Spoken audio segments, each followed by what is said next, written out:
Hello everybody and welcome back to the WinglessValkyrie live stream. Oh no, I guess it's not WinglessValkyrie live stream, this is Valhalla Games. It's complicated, it's confusing, but that doesn't matter because we are here today once again on Saturday, January, fuck me, the 28th, playing Dungeons and Dragons. Welcome back everybody to Dragons of Stormwreck. Welcome back to Dragons of Stormwreck. Botched. Welcome back to Dragons of Stormwreck Isle! Hi, everybody. Sorry I am all over the place. I ended the live stream trying to fix something, had to restart the live stream. I'm all over the fucking place. Life's a mess. Kira just became a YouTube member. Shit's fucking haywire. Can we get some Tor skulls in chat? I'm still on Twitch mode. Fuck me. Can we get some skulls in chat for Kira for becoming the first YouTube member? Nermus, you're fucking up my live stream. What do you want? The stream died. I know. It's back. Oh, sorry. Anyways, like I was saying. Invaded by dark spirit. Yes, invaded by dark spirit. You have no idea how true you are. Holy. Okay, alright. Let's start that from the beginning again. Jesus Christ. Hi everybody, welcome back to Valhalla Games. Tonight in the Hall of Valhalla, we are continuing with the Dragons of Stormwreck Isle story that was started last Saturday with my lovely friends here. We have Rafixix, we have Hell's Breach, and we have Daydream, who are our lovely party members. And speaking of members, Nerd of Chaos, thank you for becoming a YouTube member. Appreciate you guys. But guys, wait till Tuesday when alerts are turned on so you get their fucking dances. God damn it, I appreciate it, but come on, guys, you're missing out. Anywho, so we are continuing with Dragons of Stormwreck Isle. If you missed the first episode, not to worry, because holy. You good? You good? Oh Jesus, I think he's dying. He's dying. It's all over, boys. Oh god, Universe is really humbling me with this live stream right now. Jesus Christ. Anyways. Alright, if you missed the first episode of Dragons of Stormwreck Isle, not to worry, because unlike Twitch, it is forever saved right here on the YouTube channel, and you can go check it out whenever you'd like. It's part of the Dragons of Stormwreck Isle playlist or the live D&D playlist, whatever you'd like to watch. It is there in full glory for you to check out and catch back up on. So, we're continuing with that, and yeah, that's about all I got. So, let's go ahead and get right back into it. Let's switch over the music here to something a little bit less ridiculous. And go from there. There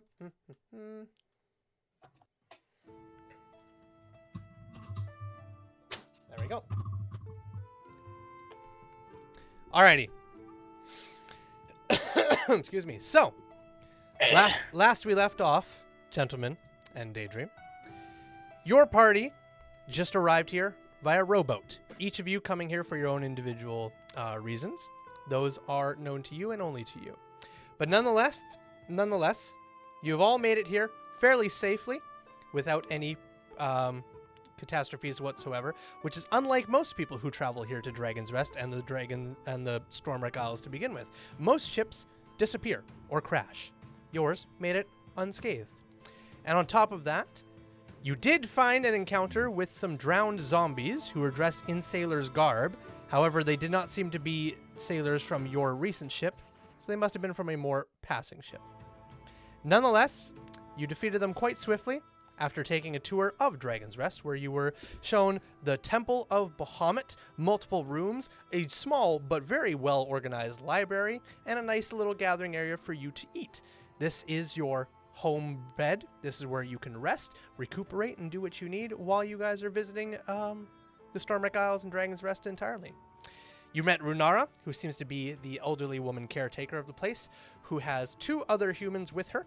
One you have met, one you have not. You may have seen him briefly. And an assload of kobolds.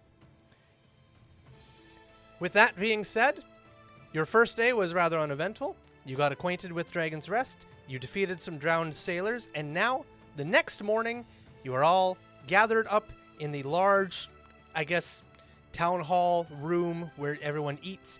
And as you guys have come in from your different little areas where you slept, either in the temple itself with your new kobold friend Mila, or in the library with books open and strewn all around you.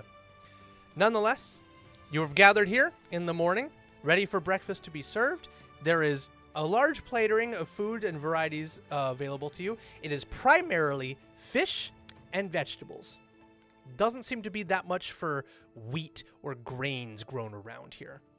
But nonetheless, hopefully you can all find something to your liking.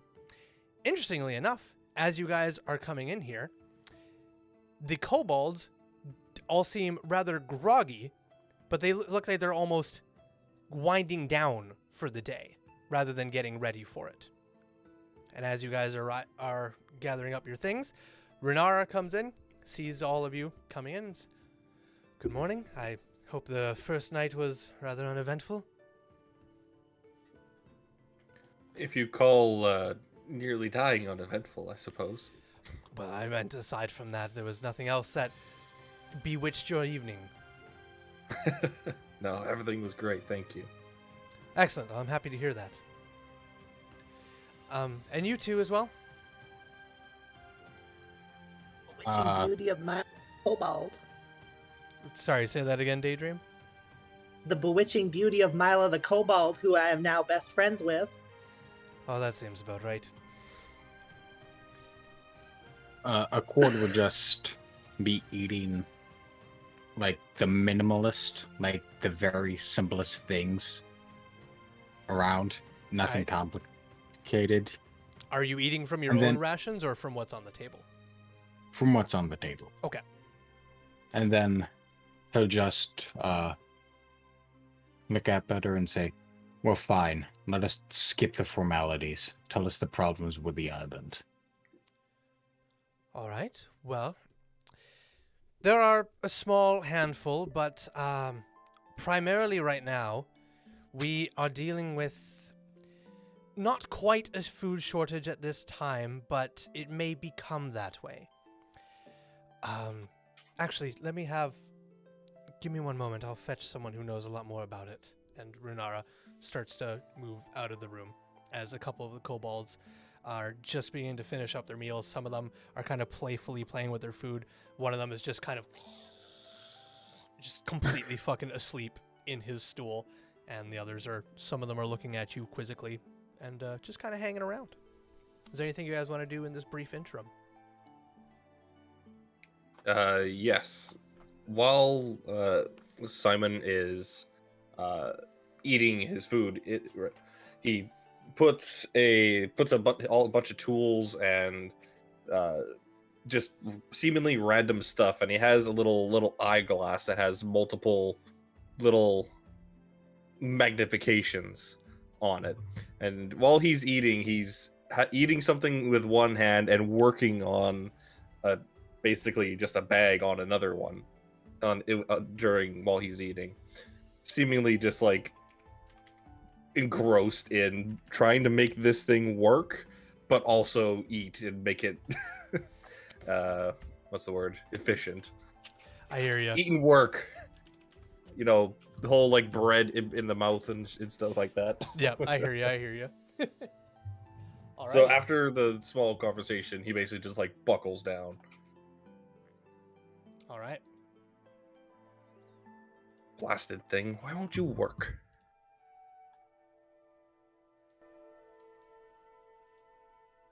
Seems very interested in the mechanical sides of this world. While you kind of like pseudo slam it down on the table and go, "Blast the thing, why does it work?" You see the only winged kobold out of the group stand up and come kind of move quizzically over to you, and she goes, "Well, if I may I take a look at this?"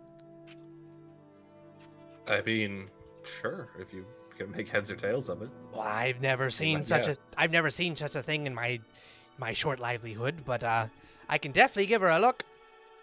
And you see this kobold kind of reaches through its vial of different things, and she pulls out a spare, what looks like glasses at first, but then you realize it's not glasses. It's two cracked monocles held together with a bit of rope. And she just like sticks the other one in, and then starts staring at it. Can you describe a little bit more in detail on what Mila sees as she tries to figure out what this is and why it's broken? So basically sticking with the insect theme. It's a bag that's more or less it's metal but not metal at the same time. Mm-hmm. And in it, on the side of it, it has like basically like scarab wings that are, and in the middle of it, in between, like like Necron scarabs where they have like the little circle. Yep. It kind of has that on the side of it, and as you open up the sides, it has mechanical stuff in those, and in the center of it, it has a chamber which doesn't seem to have anything in it, but it seems like it should. Gotcha. Okay.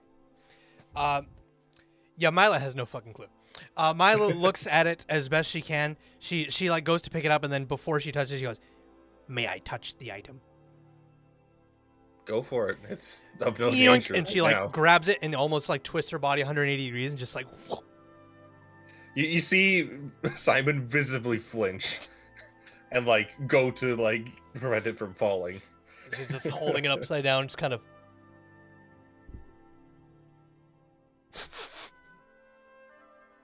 I got no clue. I'm sorry, and she plops it on the table. That's entirely fair. I inherited it more than anything. As you're saying that, you see another smaller kobold come on over with a similar robe of tools and flasks, and she wanders over and she just goes, "Well, if Mila can't fix it, I definitely can't." And, So you're Mila then. Turning to the winged kobold. I am. And she does like a small bow, and you see one of her wings kind of unfold and then go in front like her arm. I am the kobold tinkerer, and I tinker with things because there's nothing else to do here. I can understand that. So, as this happens, Runara comes back in, and you see that there is a human male alongside her. One you saw briefly yesterday but did not get a chance to interact with. He is late middle-aged, pale skin, tanned, darker with many freckles, auburn hair, and a beard that's mostly gray, and gray-blue eyes. You can also see he has faded tattoos and an abstract design that peek up the side of his neck from beneath his dirt-stained robe. And are any of the three of you... Where is it here? What are your guys' backgrounds? I'm a hermit. Okay. Because I spent most of my life in a monastery. That makes sense. I believe I am a scholar. Okay. And Fantasia? Where would it say on my Sorry, character sage. sheet? It would say on your character sheet. It's under description. Yeah, sorry. It would be under the description on the right-hand side between features and traits. Okay, I am a folk hero. Folk hero, got it. All right, then you guys notice nothing else. But as Runara comes back in, she goes, "You three, this is Tarak. Tarak is our botanist. He does all the growing of our plants and fertilizers. He is involved in one of the most current ongoing problems. If you want to explain it to them." "Oh, I apologize. I never introduced you to everybody. I'm so sorry."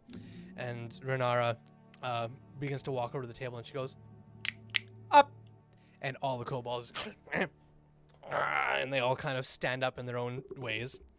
And Renara begins... Ford will stand as well. Okay. And Renara begins pointing at everybody, and she goes, "All right, in order from left to right.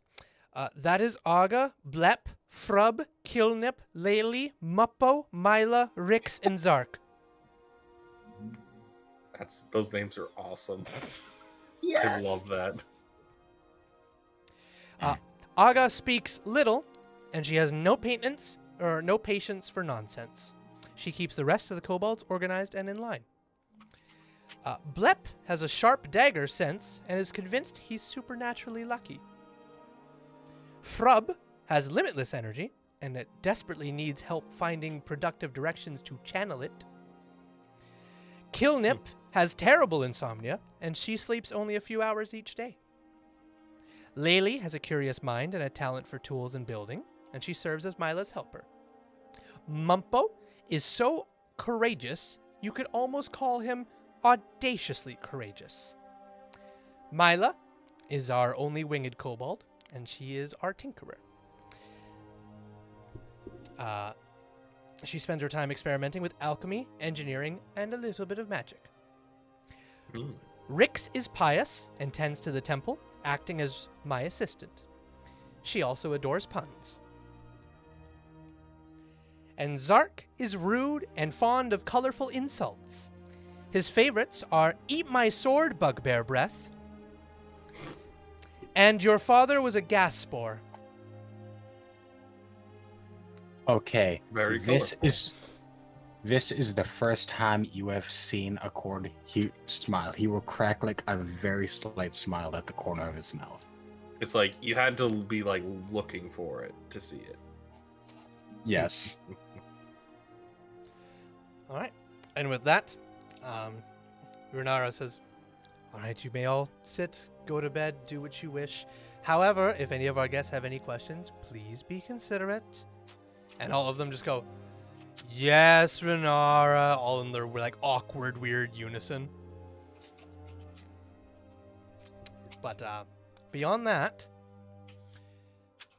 the kobolds begin kind of just filing out. Some of them continue to finish eating. Some of them immediately just like walk out the door, just almost looking like the zombies you fought yesterday. Just they're on the verge of just collapsing and going to bed. And as they all begin to fall out, Renara once again turns to the three of you and says, "Apologies. Kobolds are nocturnal creatures. They're sensitive to sunlight, so they sleep during the day." That makes a lot of sense. Yes. So while we all have breakfast, they treat it as dinner, but they don't seem to be indifferent about it, as most of our food here, regardless of the time of day, is roughly the same. We try to change it up, but you know, most of the people here are kobolds, so we just have the same thing most of the time. However, I'll leave you to it. Tarek knows more than me. Best of luck on your travels. Again, if you need anything, please let me know. And if you need anything in particular, speak with Myla. And then Bernard does a slight bow and begins to walk out.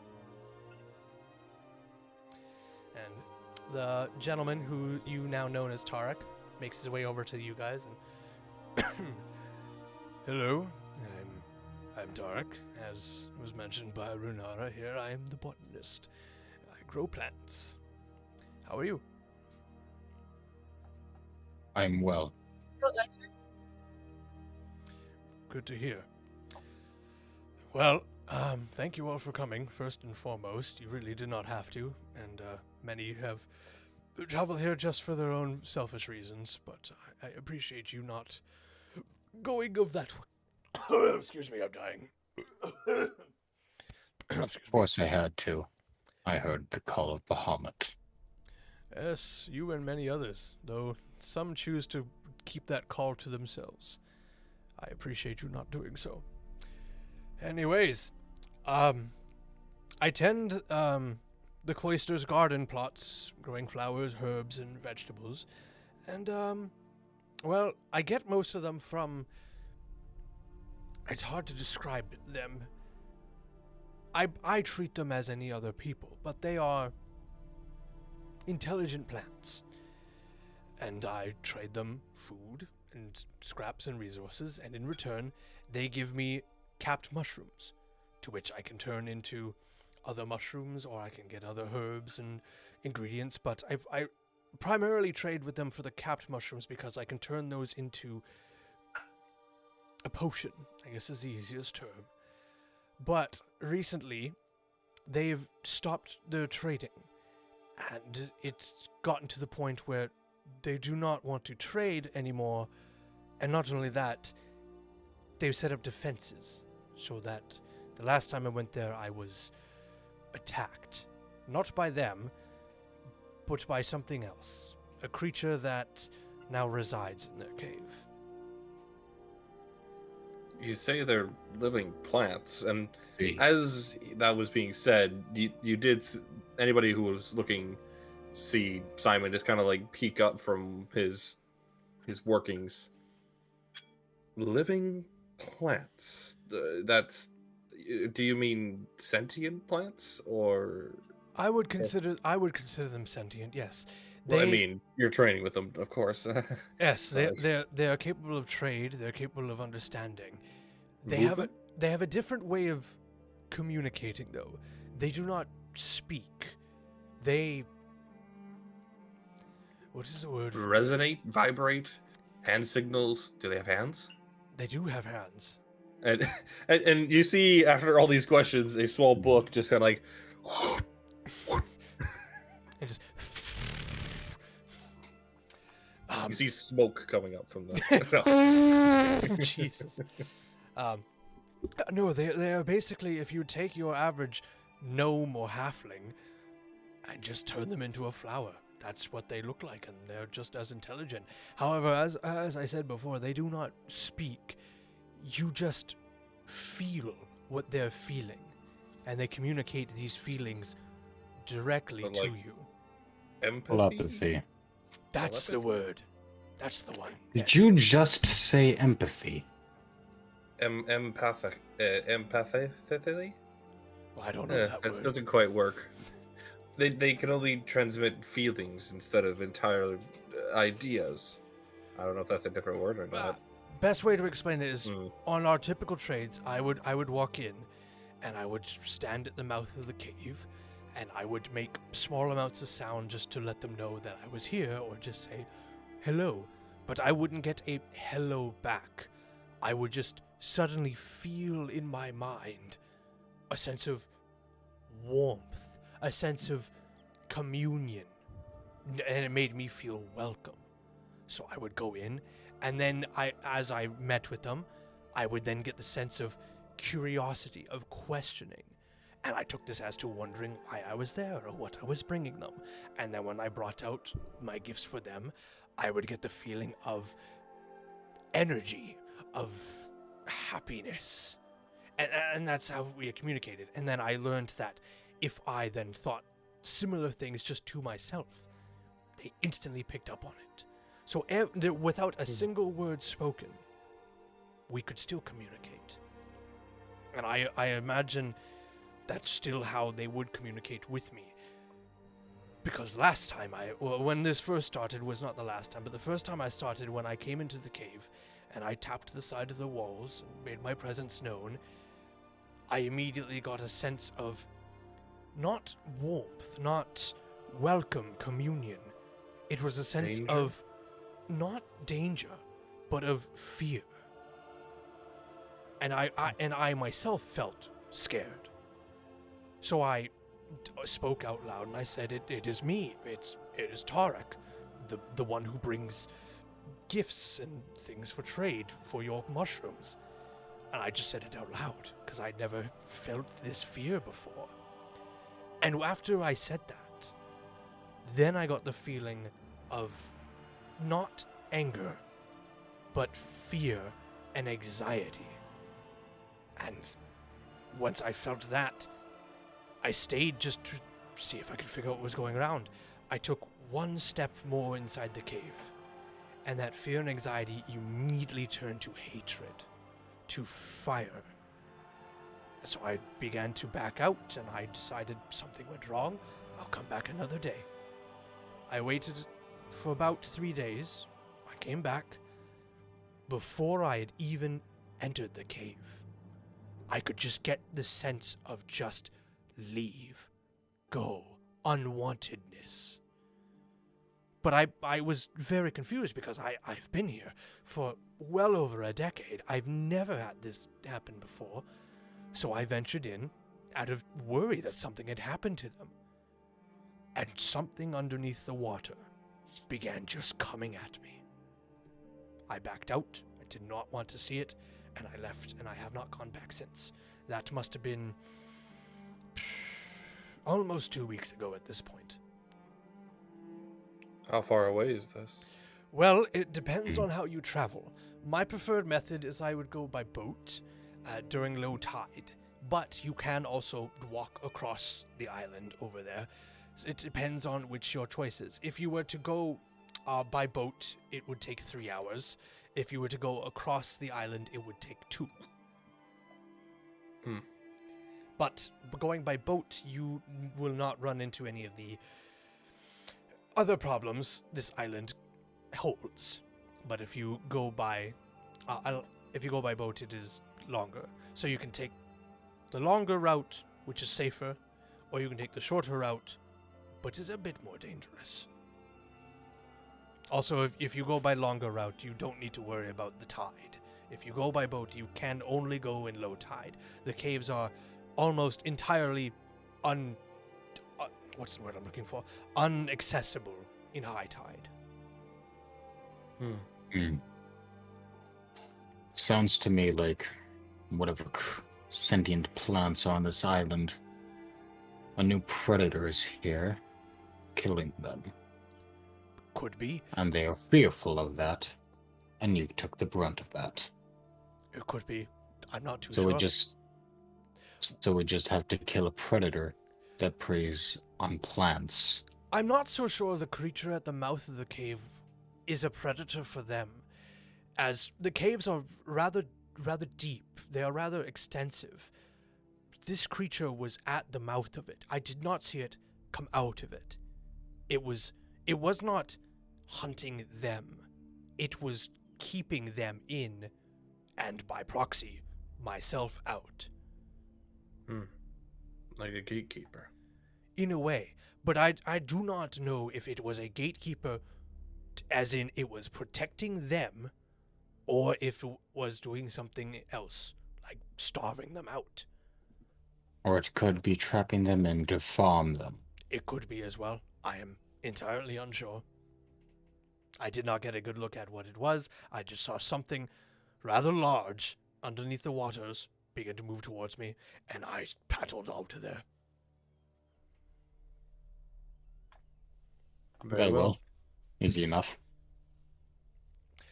If you are planning to go, I have some things for you to bring with you. And he reaches into his side, and he brings out some things. Stuff and things. Please take this. And he gives you a foul-smelling sack of food scraps. This is what I bring to them as a gesture of friendship. They know this sack, they know this smell, they know this food. They shouldn't be put off by it. It should be familiar.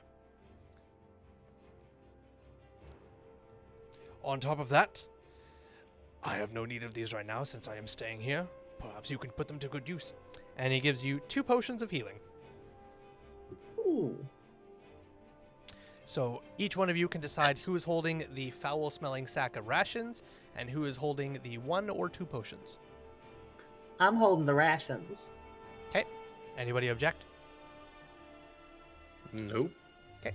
Then there is 2 potions of And- healing. Who would like to grab and hold them? Oop. A Whoops. cord will take 1. Ah! I'm fine not having one. I can take one if necessary. Though, as you can see, I can take care of myself if and others if you aren't afraid of those little guys. Trust me, they don't hurt. It's just, I will admit, it's an interesting feeling.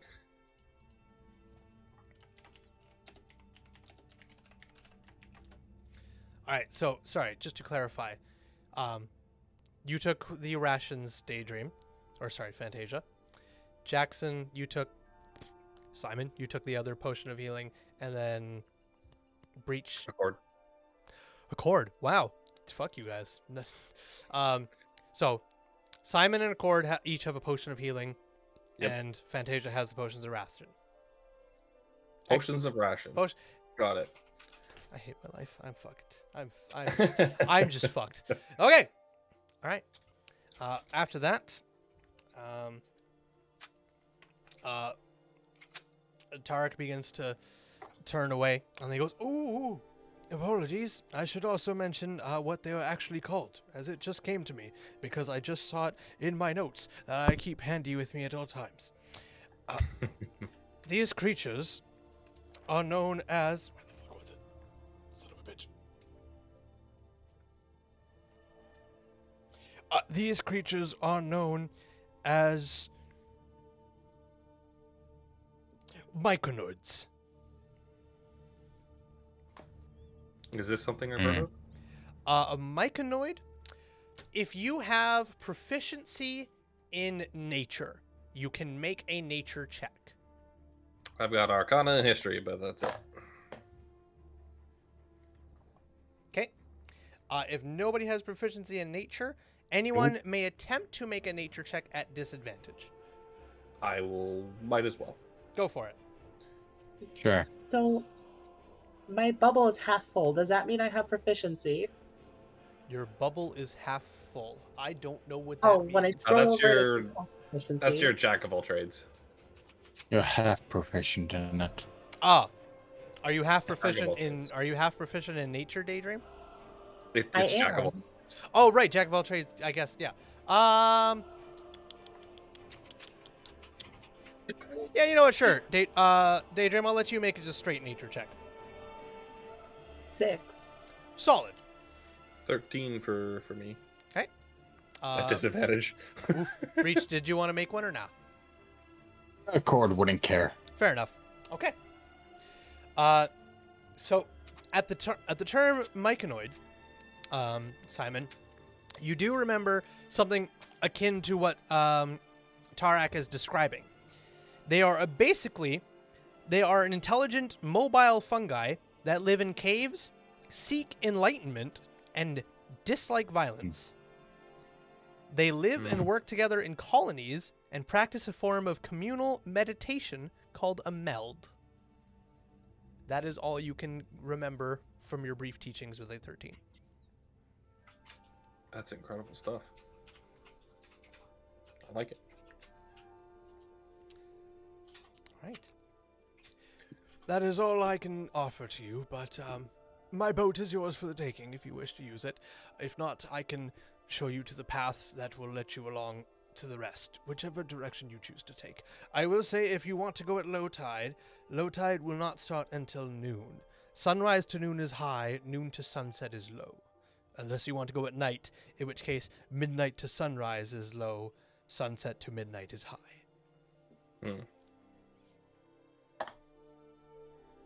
That means we have some time to kill.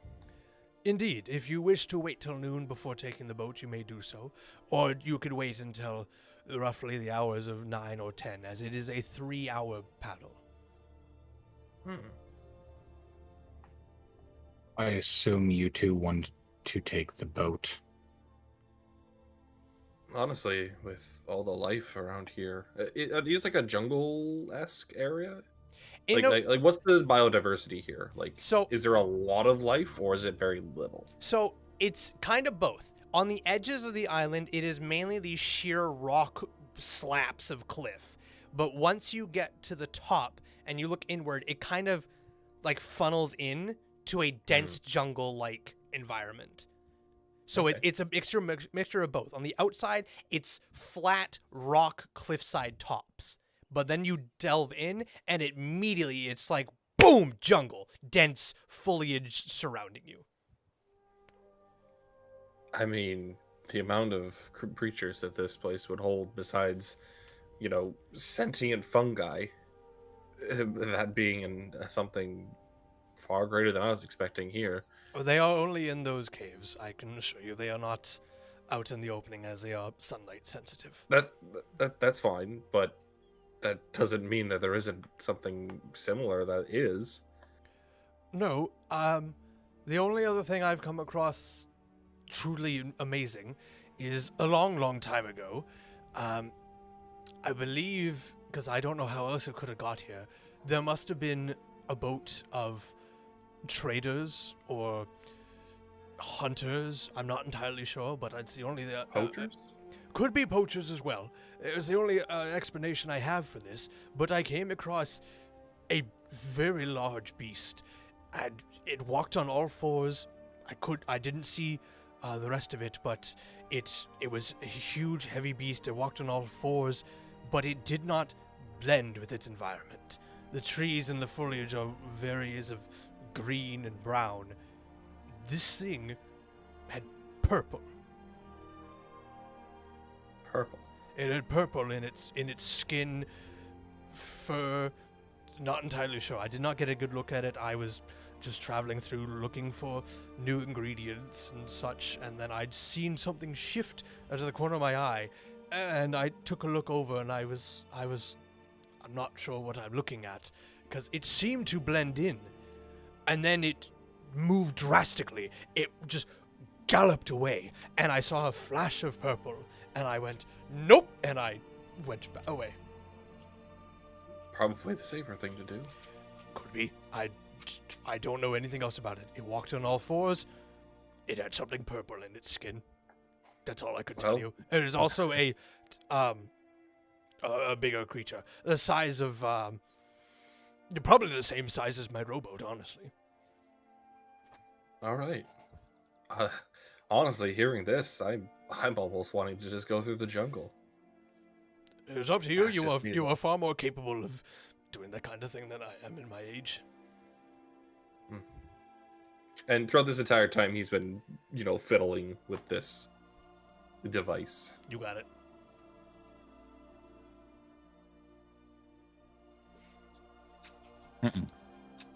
Well, that is about all I have for you. Any other questions for me?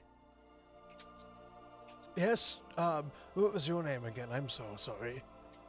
Fantasia Running Greens. I was going to ask if the Myconids are good people to trade with if you wanted to buy seeds. Seeds? Oh, yeah, absolutely.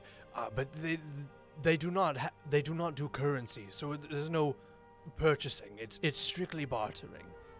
So if you have something to offer them, primarily food is what they seem to latch onto the most. I tried offering them like small cloth shirts and such. They had no interest in any of that. So I'd found it's best to provide them with food.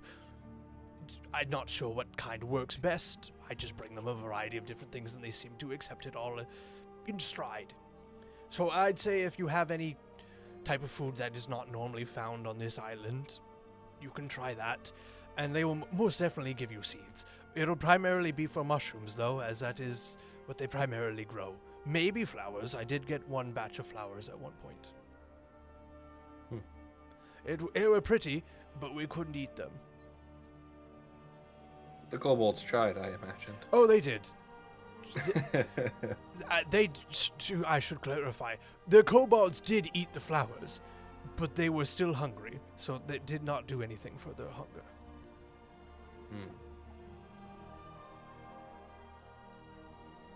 Well, thank you. I've heard enough. Since we're waiting till low tide because you two do not want to brave the other dangers, do whatever you want in the meantime. I was saying that I wanted to go through the jungle. And if you do go through the jungle, you do not need to wait till low tide. Yeah. Very well. And I would just motion his head outside the door and start walking.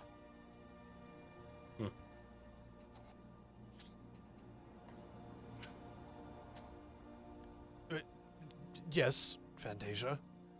Okay, so before leaving the room to follow Accord, I'm going to find Mila, and I'm going to tell her, sweetheart, I need you to know right now that I love you very much, and when I come back, I want you to be my wife forever, and I want you to join me on my onion farm, and I want you, if anything should happen to me, to make a painting of me as colorful and bad as possible to remember the way that I lived by. You see, Mila looks at what was her name? Laylee? I think Laylee. Yeah. So Mila looks over at Laylee and just looks back at you. I don't know what a wife is or any of the other stuff you said, but I'll do my best to paint. Okay. And I walk out the door, very happy. Laylee just goes, "Can you paint?" "I don't know, but I'm going to try." And they wander off. All right. Accord, as you leave the communal feasting area, what are you heading off to do? I'm just motioning like to go to these plants, this cave. Okay. So I'm motioning for people to follow and for him to show us where to go. Okay. Tarek will follow behind you, and then it leaves the other two of you in the room. There's maybe like 2 or 3 kobolds left, kind of just having their own conversation. One of them is still just savoring every bite of their breakfast fish as they can. So Simon's just gonna work for a little bit and be like, "Wait, does that mean we're going or we're waiting?" Fantasia's the only one in the room with you. The other 2 are outside. I'm willing to go now. Oh shit!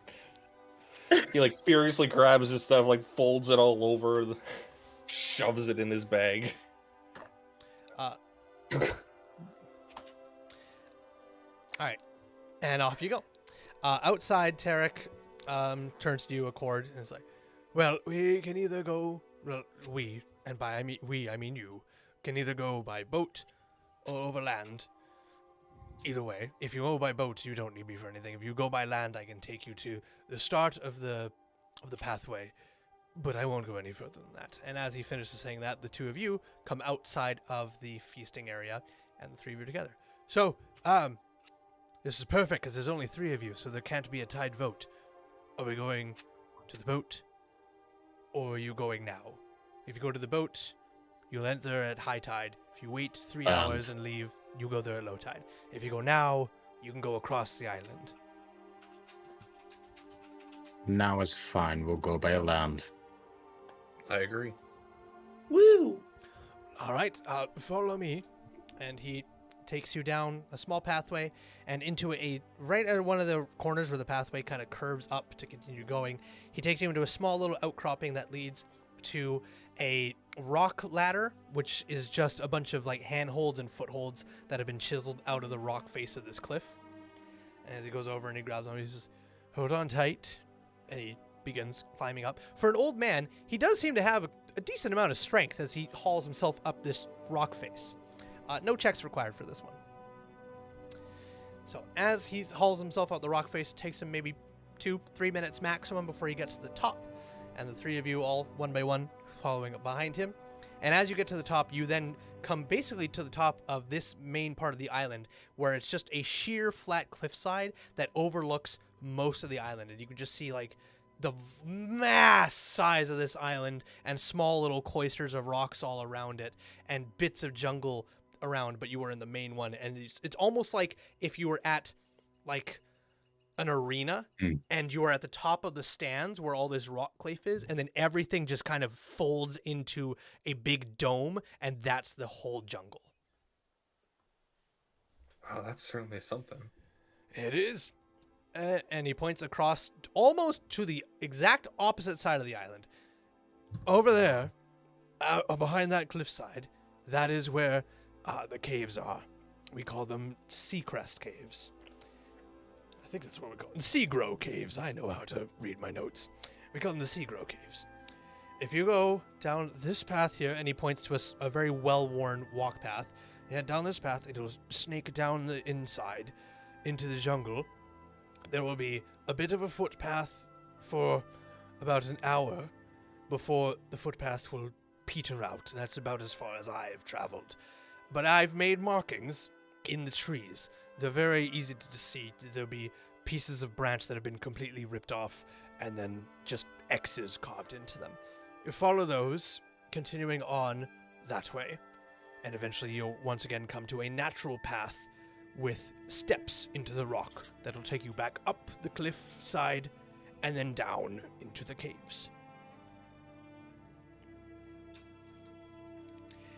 If you get lost, if you get lost at any point in time, simply go west. Look where the sun is and go west. Good to know. Thank you. No worries. I hope the best for all of you, and don't die. Thanks. And he would just look at the other two and motion to just go. Skipping any sort of small talk. All right. As the three of you head out down this pathway into the caves of the Stormwreck Isles. All right. As you guys venture in to the island, you get into the jungle sense, and the immediate area around you is filled with trees, tall grass, exotic-looking flowers, hanging vines. You can hear various different birds and animals. This is a very lively jungle for being way in the hell out of here and far away from everything. You're still on a very good pathway. Excuse me. You're still on a very good, well-worn pathway, so you're at no fear of getting lost. But can I have everyone roll perception checks for me? Perception. Not bad. Shit.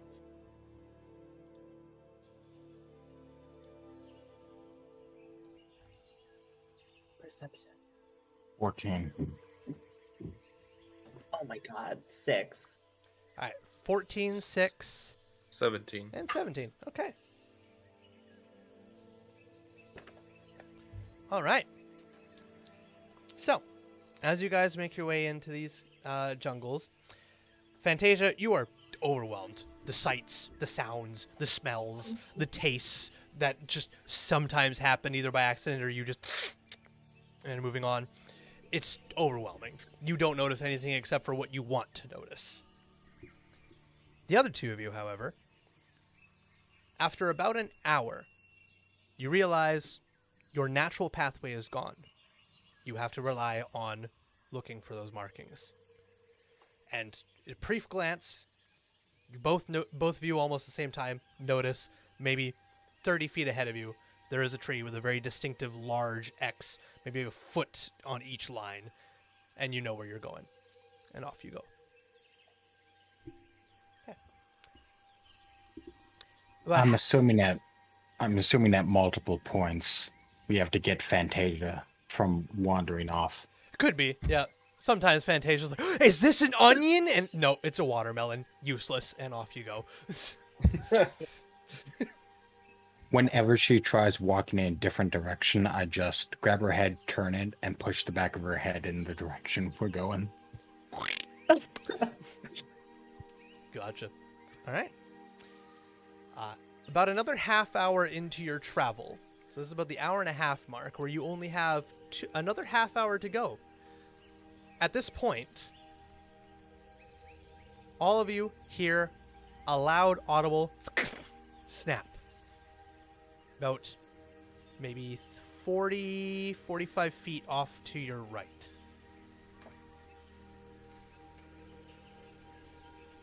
A cord immediately stops and does not turn his body towards it. He just turns his eyes in that direction. Okay. See whatever made that noise. Roll a investigation, Accord.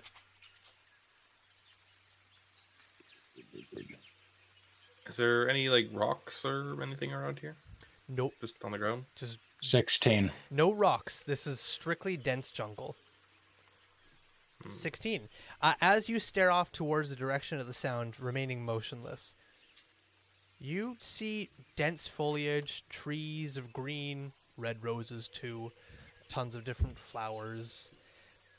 And then you see something just for a brief second shift. And you focus in, narrowing down on that, and you're like, I don't know what I'm staring at. It looks like a mound of dirt. Yes. We would like to... Yes, Jackson? Using his tools, Simon's just gonna pick up a stick and just and in its hand is gonna start to glow, and he's gonna chuck it over to where the noise, like about 5 feet to the right of where the noise was. Okay. Sorry, go ahead, Accord.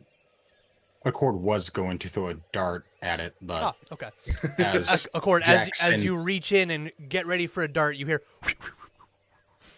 And this stick is lit up with basically like little light bugs, essentially. Gotcha. This Okay. is I'm using my magical tinkering. Gotcha. All right. So as you throw your glow stick, It's essentially what it is. Accord, you stare intensely, ready for a dart, and then, and as it lands, a discordant sound, half a low growl, half a piercing screech, rips through the air. Abruptly, a hulking creature comes into view. A mix of purple feathers and deep brown fur covers its bear-like body, and its large eyes stare hungrily at you from its owlish head.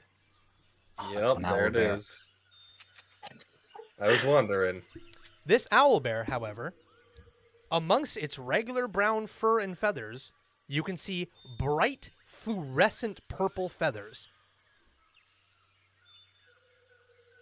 Not a lot of them, maybe 10 or 12 of them, just larger than its regular fur, like double its size, sprawled down its back.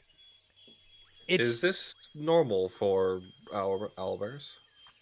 Or is this something that I would know to be abnormal? Owlbears are a common folklore thing, so you would know that they come in different colors, like depending on what region they're found in. Those found high in the north are much more covered in white fur and feathers with bits of black spots, and then your average owlbear looks just like this, with fur and feathers just like this. Purple, that is not a natural habitat color that one adapts, unless it's from somewhere entirely unknown to you. So right now it's reared up, and is it coming at us like aggressively, or what's going on? It slowly comes out of the foliage, kind of with that low growl mixed with a screech, and it's not just barreling towards you. It's just slowly approaching, maybe about 25 feet at this point.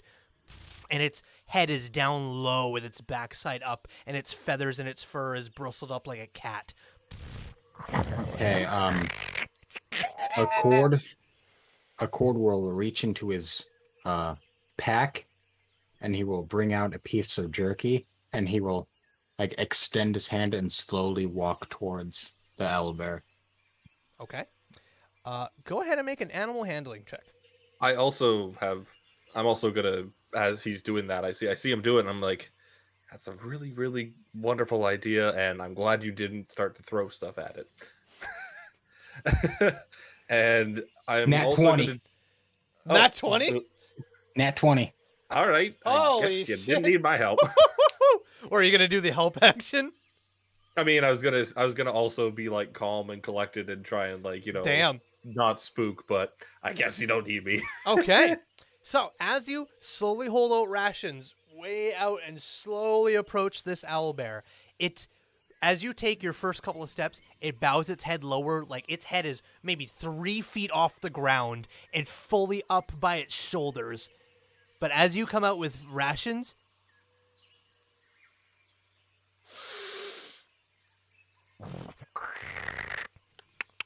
and it slowly Careful and it now. gets within 10 feet of you. And at this point, you can see, as it slowly begins to lift its head up, underneath its chin, there's a rope and a whistle tied to the rope. A whistle. A whistle. And as it gets Anybody 10 else see feet... that? Breach. Accord sees it first as it begins to lift its head up and reveal it. And then maybe a moment after that, the two of you in the back would begin to see it just slowly be revealed behind its fur and feathers. Just a small little whistle dangling on a rope around its neck. Does the rope look like it's like digging in or anything, or is it just around? Nope, it looks fairly. It's not like tight or anything, but it's not hanging loose or anything. It's on there snugly, like a watch. It's snug, but it's not cutting off anything. And as it gets within 5 feet of you, Accord, it slowly leans forward and begins to open its beak mouth ever so slightly. And then it gets within 5 inches, 4 inches, 3 inches, 2 inches. And it just very briefly grabs from your hand.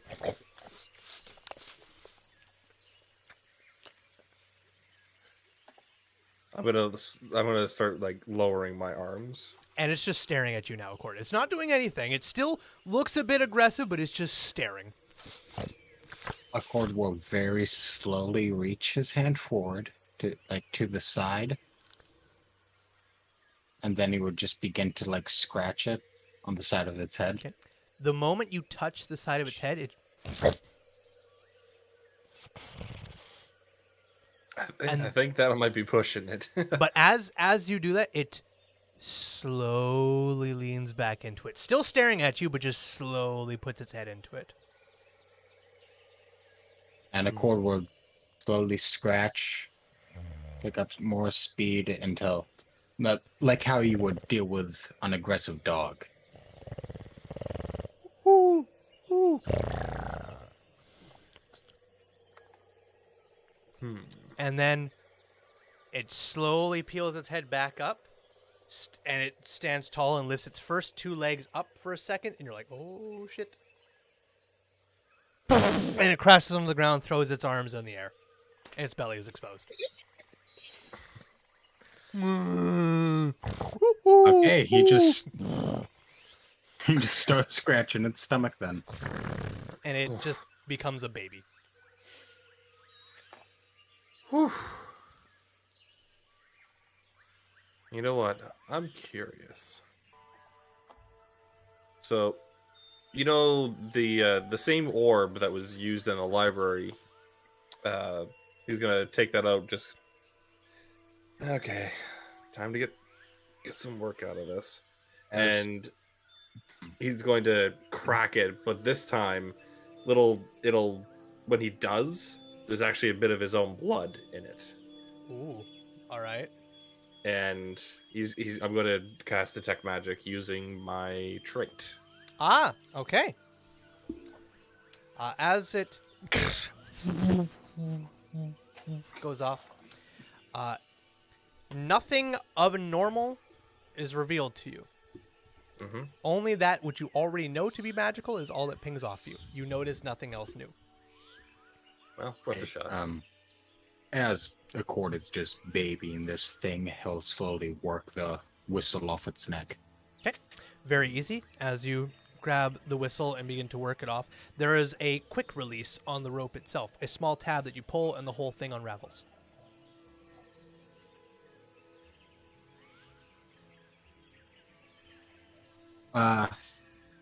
Accord will just immediately reach his hand behind him, not even looking, handing the whistle to,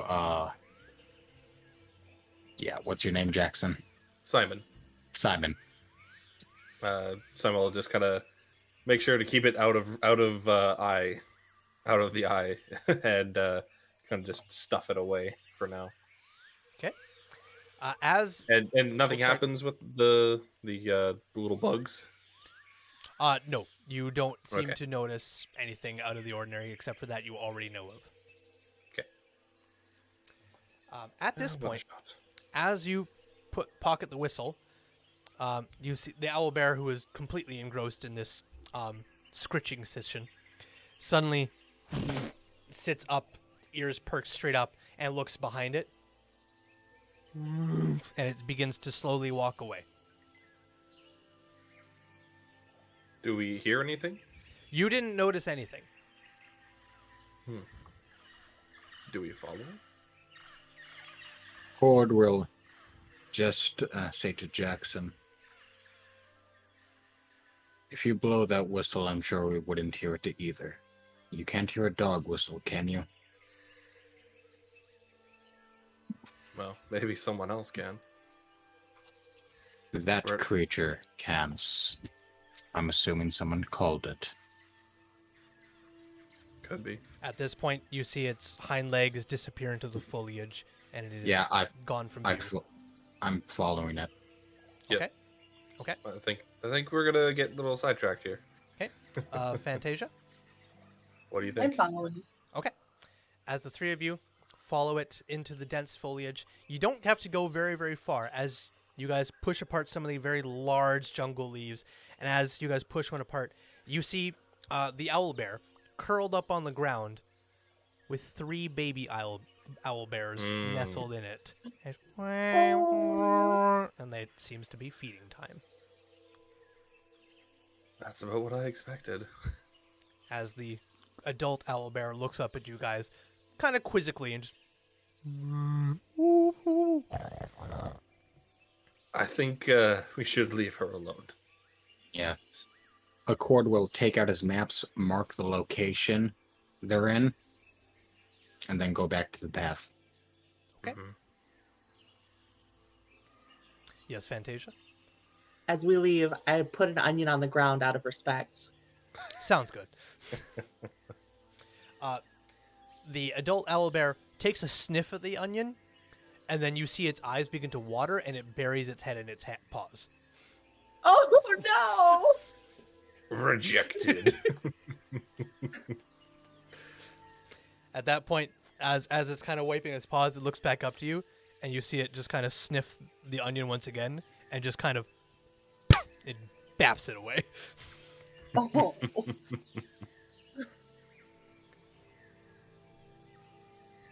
What's it with you and onions? But as it baps it away, one of the little owlbear cubs immediately gets up, rushes over to it, grabs it, and it rolls around with it. Before it too claws into it, begins crying, and runs back to its mother. No!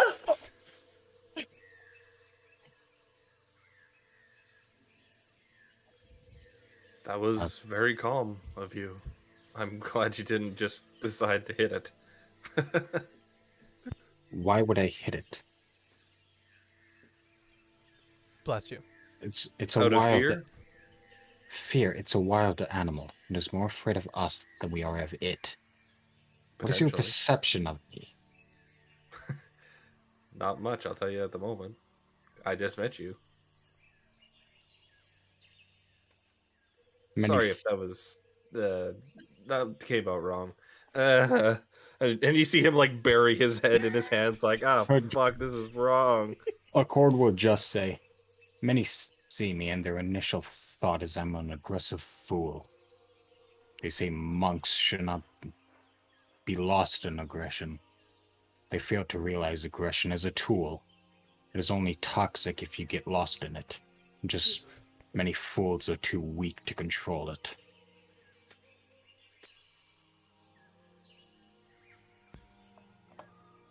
Either way, glad it didn't come to it, because that's a big creature. At this moment, you guys feel a rumbling at your heels. Like the ground just kind of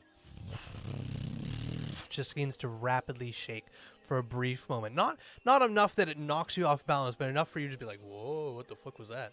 And as at the moment you end that thought, it ends. I will turn around, like I will pivot on my heels. Okay. You see the pathway that you made coming into here, but nothing of note. Do I see like any tracks? None made other than yourselves. Did you guys feel that too, or is that just me? I will grab like a stick, make a bunch of marks right behind us, then turn around and keep walking. All right. The other two? I'm just gonna check up in the sky, see if there's anything. It is a quite clear day. There is the occasional light cloud, but they are not very full. If there is rain, it ain't happening for a while. It's a nice, beautiful day.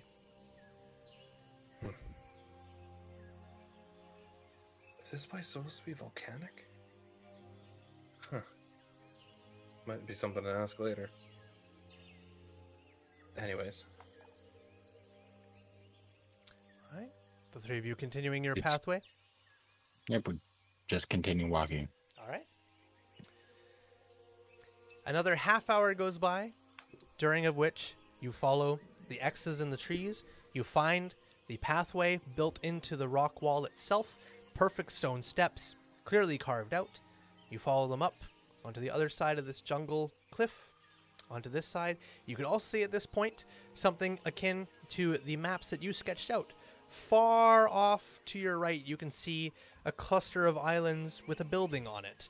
They match the map you have of an observatory.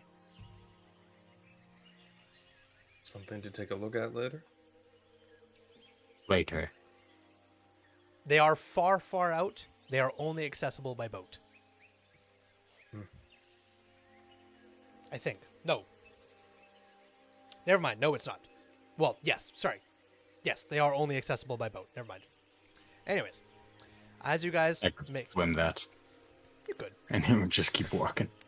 As you guys make note of that and you begin to make your way down the steps inside of this cliff to where you said we're told the Seagrow Caves are. As you make your way down the stairs leading to the Seagrow Caves, you can see that the tide is still in high, as it's still between the hours of sunrise to noon. But you can see a small opening to the cave mouth, but it is only maybe 3 or 4 feet between the water's top and the top of the cave mouth. The only way into this cave would be descending these stairs into the water and then swimming in. I'm guessing my detect magic is long gone at this point. At this point, yes. Okay. And even during your walk, you wouldn't have noticed anything else as well while it was active. That's fair. So, just gotta swim a bit to the entrance of the Seagrow Caves. Yes, so at this point, you would have to swim into the cave itself, or you could wait. At this point, you'd have to wait. You've traveled 2 hours. So yes, at this point, you'd have to wait between 3 to maximum 4 more hours for it to go low tide, and then the cave would be fully accessible, and you could walk in. I mean, I don't Yeah. really like swimming with all of the metal that I have on me. And as a reminder, I will say, Tarek had also said that whatever chased him underneath the water. That too. Just as a reminder, but choice is yours.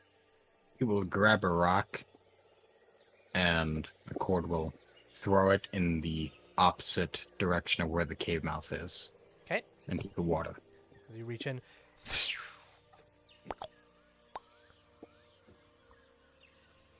The water is still. The ocean ebbs and flows, but you don't seem to see anything underneath the surface moving about. Fantasia, give me an onion. Okay. Give him an onion. Give me an onion. Do you have any flat onions? A cord will then look into the water, and he will search for any movement of a large creature, anything under the water. Okay, sorry, can you repeat that again? A cord will search the water for any movement or large creature, anything he can see. After chucking the onion into the ocean? No, he hold with onion in hand. With onion in hand. Okay, gotcha. Make a investigation check.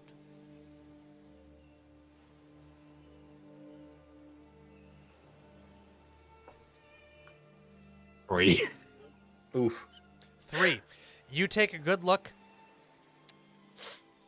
Damn, that onion smells awful. You can't even focus on the fucking ocean. You're, fuck this. Holy damn. You don't see shit. Cord will then just kind of toss the onion up and keep catching it for a few times. Okay. Then he will just lurch back, and with all his might, he will just send that onion into the water like a piss missile. Gotcha. As you lean back and just it's just like fucking straight out of a bat straight out of hell, shucking that onion in like as a first pitching on the 4th of July weekend at a baseball game. Off it goes. Boom! You swear that onion hit that water like a 500-pound belly flopper. And you watch intently. All of you, with no checks necessary, see a massive shadow under the ocean just fucking careen towards where that onion went. And you see it go, and then it disappears out of sight before you slowly see this massive black thing slowly come back up near the surface and go back towards the cave entrance. How big? Fairly large. It would be considered a huge creature. Sorry, no. Large, huge, large creature. Medium, large, huge, Yeah. gargantuan. One size bigger than you guys, which are medium creatures. Okay, that is significantly less alarming.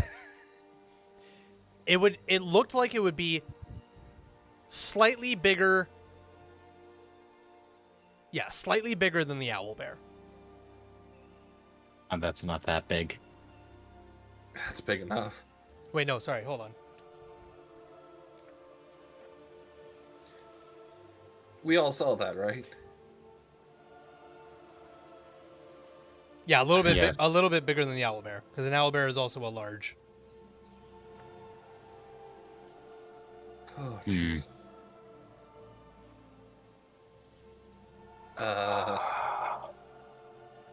So right now Okay. we're on like right now if we look You- at the map. If you look at the map, so the map does not depict this very well. It just points with fucking arrows. But you are on the left-hand side where it says 2 stairs leading up. There are basically carved out rock steps along the side of that cliff edge. Okay. That, and you would be standing about where the arrow points and says sunken walkway. You would be standing there. Okay.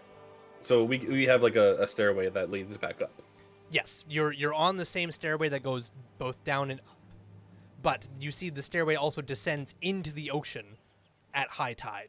At low tide, not entirely sure because it would reveal a lot more. But you are standing above the cave entrance right now as the ocean has come up for high tide. It'll go down for low tide in about 3 to 4 hours. So like the stairway that we're on, is it fairly tight? Like would they have difficulty going up it? It's about 5 feet wide, so you guys have to go Okay. in single file on this. So it technically couldn't if it tried to chase us up here. Potentially not, depending on As how it far moves. as what it is. Yes. Yeah. If it could even go on land. Yeah. I mean, that's something we could try is Yes, piss it Fantasia. off and stay above water. He will turn to Fantasia with her hand raised and go, This isn't a classroom, Fantasia. Did it eat the onion? You don't know.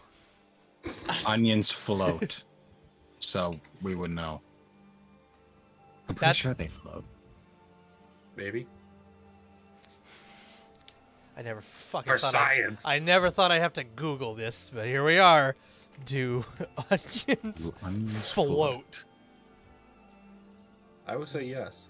Vegetables, Yes, they do. Vegetables such as potatoes or carrots sink because they have a density higher than water. Onions, mushrooms, and broccoli have a lower density, so they float. Fair enough. All right. With that knowledge in mind, you would know that after whatever it was under the water left, a few moments later, the onion would bob back up on top of the water.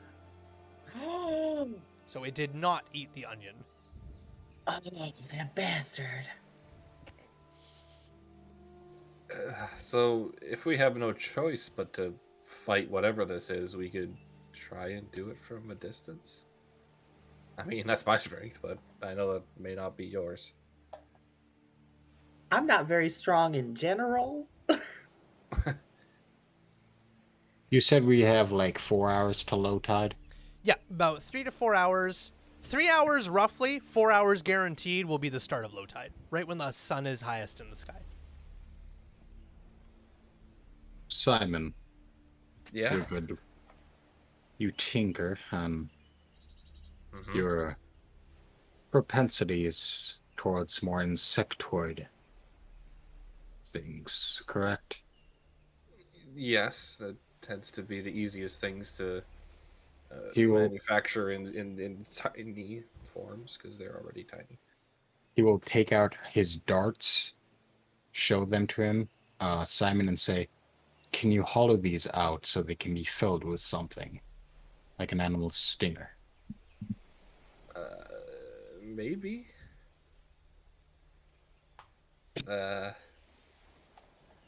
DM, is that possible? Anything's possible. This is D&D. I will tell you right now, I don't really have anything that can help except infuse items. Which Well, I'm not. which I could technically give something like +1 to attack and damage to make it a magical weapon, but I don't know if Well, I'd physically be able to do that. do through, you- like, This is a bunch. this is more of a mechanical thing. I'm asking for you to hollow out Yeah. the tips of the darts so I can fill them with poison. Do I you mean- do you carry Tinker's tools, Jackson? I have Smith's tools and Tinker's Good tools. enough. Yeah, I will allow you to do that with a skill check. of course. What kind of skill check? How? Well, Maybe first, just straight intelligence. it would be straight intelligence. But first off, if you were to do this, do you have a description for how you'd go about trying to hollow these out? So the darts. Are they like actual like throwing darts? Is that what's going on here? Yes. Okay, because I'm not sure like what do you mean by dart? Because there's a lot of types of darts, like blowgun darts, but these are throwing darts. I don't know if there is a difference between throwing darts and regular blowgun darts for 5e weapons. Give me a second. Not I'm just wondering what mechanically, but Let's see. I'm just gonna look up 5e darts and see what they even look like. They look like throwing darts, Jackson. Nice. Yeah. I mean, Okay. the- Sorry. I was mixed up. So I was thinking the blowgun, which has its own Yeah. thing. So yes, there is Yeah. dart, and then there is blowgun, which shoots darts. But yes, he's just talking about regular throwing darts. Mm-hmm. There seems to be like a bunch of different types.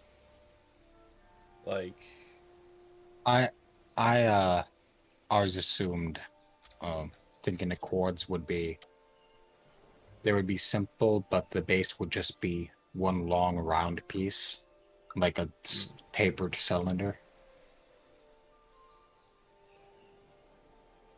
So mm-hmm. pretty easy and pretty akin to an insect stinger. Well, I can try. I don't know if I can guarantee anything, but I'll try. Do or do not. There is no try. All right. So for this check, You obviously haven't done anything like this before, have you? I'm gonna be Neither honest, am I. Simon. I'm gonna be honest, Simon. I have no idea what that means. The elders just said it a lot.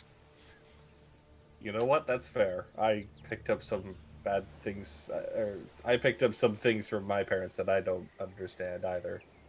At least from my dad. So Simon's just gonna like try and see if there's like a rock that's flat enough to work on. so you could basically go down a couple of steps, turn around, and then use one of the steps as a small little table. Workbench. Yeah, there you go. Yeah, he'll just plop down, take out his tools, and get ready to party. All right. So, you said you have Smith tools. I believe so. What I mean, are I should. what tools are you proficient with? All tools as a artificer? It is. I get smiths, thieves, and tinkerers. Those are your proficiencies? Yeah. Excellent. I will let you make whatever check you think is the most viable for this attempt, plus your proficiency bonus. I mean, it's probably a mixture of intelligence to try and make it work, but also the sleight of hand to make it work as well. I'm not really. I'll let you pick sure. either one, and then add your proficiency modifier, whichever you deem is the best. It'll just be intelligence. I'll just put it to intelligence saving throw because that puts the proficiency. Sure. On it. Sounds good. Go for it. So I'll. Oh, sorry. Basically, just take a little tiny drill and try and like. Before you do this, how many darts are you wanting him to hollow out, Accord? Let's see. I have 10. I'll give him 8. 8. Okay. So, like I mentioned for homebrew rules, ranged weapons and ranged ammo, you have an infinite amount. But because he's hollowing these out, these will be specialty ammo. These you'll need to keep track of. But you have infinite darts.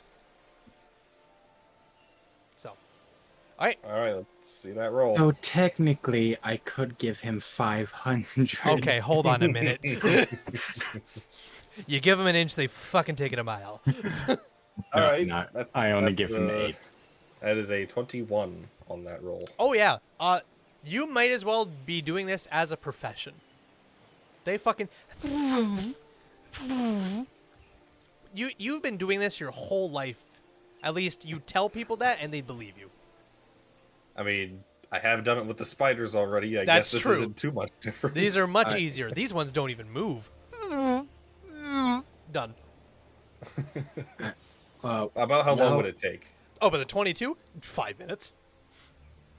While he's doing that, I would like to go back into the bit of jungle behind us and start searching for some venomous or poisonous creatures, insects, whatever. Gotcha. The real trick here is not to die. You can choose to either make a survival check. Survival.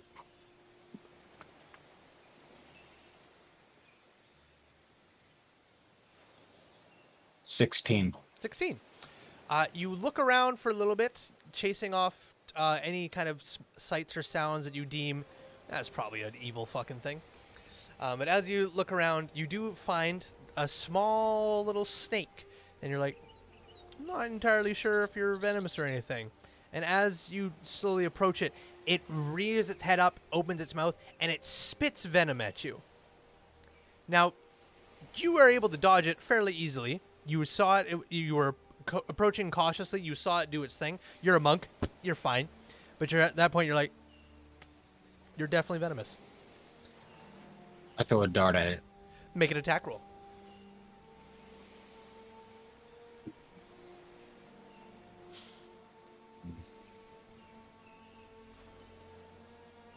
$15. 15. And it falls dead right in the spot. I go grab the snake and start taking it back. All right.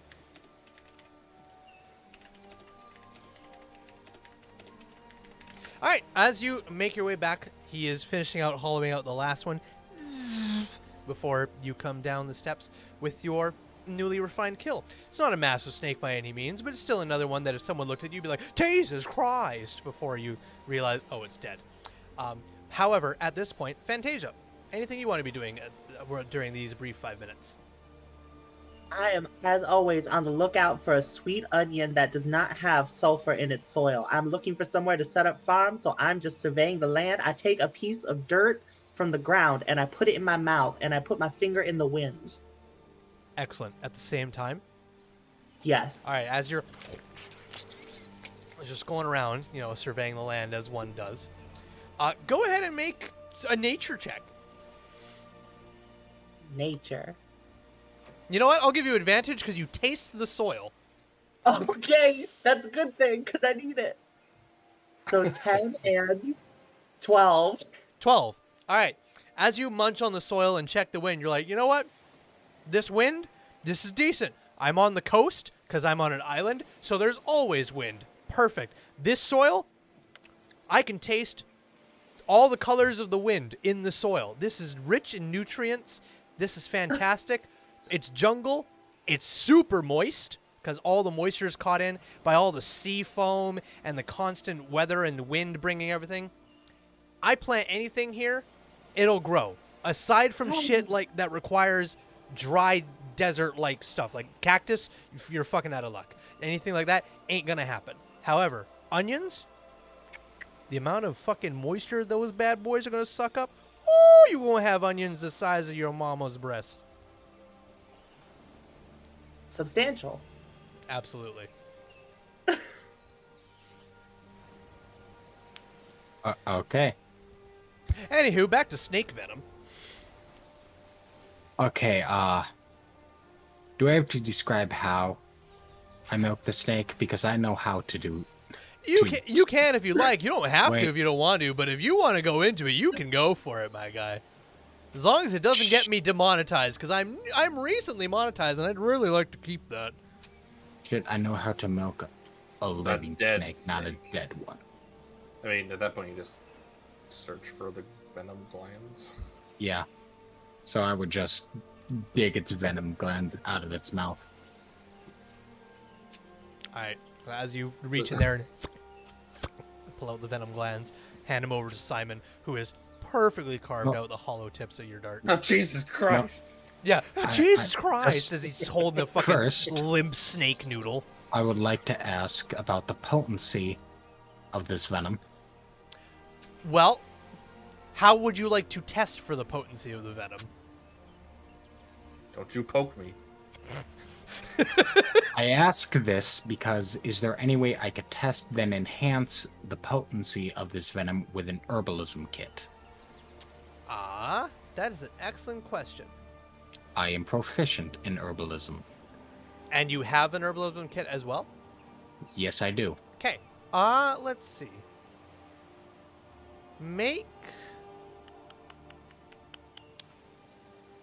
Make another survival check. Add your proficiency bonus. Okay, survival. Survival is 12 plus proficiency. That would be 14. 14. So That die was almost on 17, you son of a bitch. damn. As you bring out the herbalism kit, put them on your small little step shelf, and you put a small little part of the venom out of the venom glands onto a little like petri dish kind of thing, and then you start just kind of mixing it with certain things, seeing how it reacts. This venom, it's not like touch dead. It's not like Black Mamba kind of crazy shit, but it does seem to react pretty poorly to living tissue and such. It could do a little bit of a number.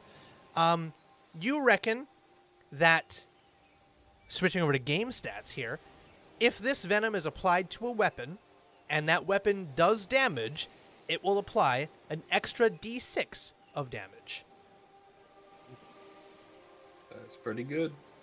But it is a one-time use.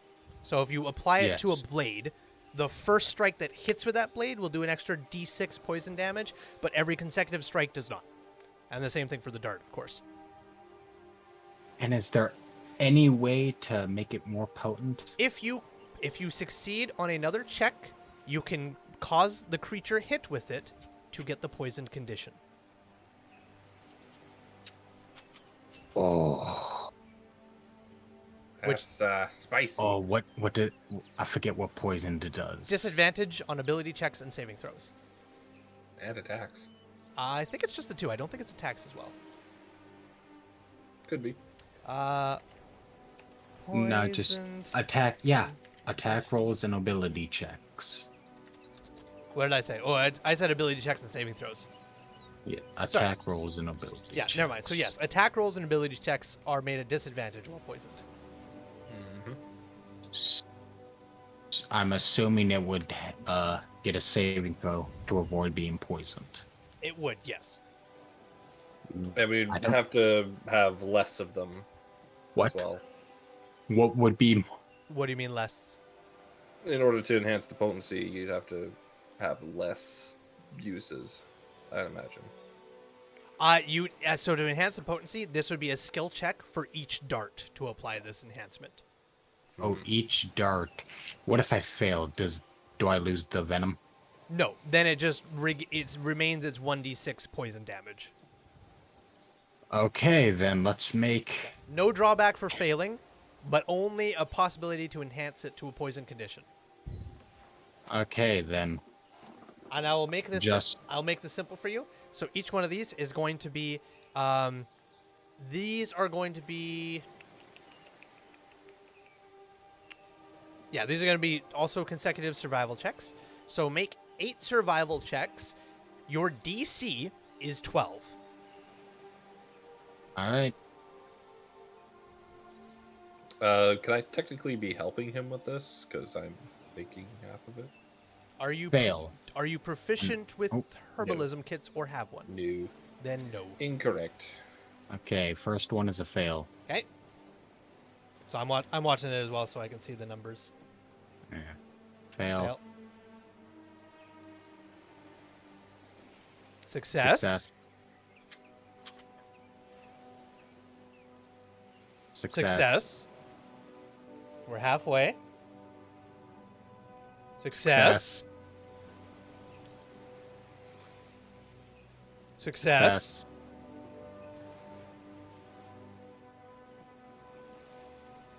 Fail. Fail. And I have one One more. more. Right? Is it going to be half and half? It is indeed And half and fail. half. So, 4 No. darts are enhanced poison. They cause the poison condition on a fail. That DC is also 12. Mm-hmm. All right. And that's for one turn, I imagine? It is poisoned until it makes the save. Once again, it can repeat the saving throw at the end of each of its turns. Inventory. Okay.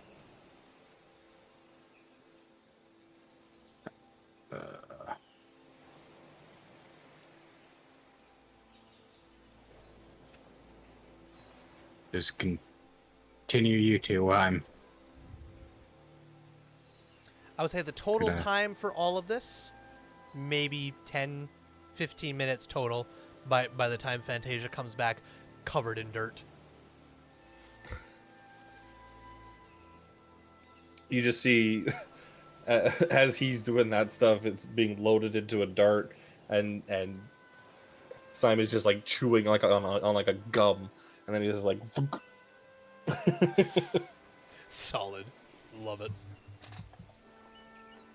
I mean, interesting idea. Let's see if it works. Never really thought to use venom. I am adding these Add them to your to my inventory. inventory. Excellent. Yep, I have. These are custom, so I have to. So with all of these, you're telling me you want to piss this thing off and pick it off, right? Is this what's happening?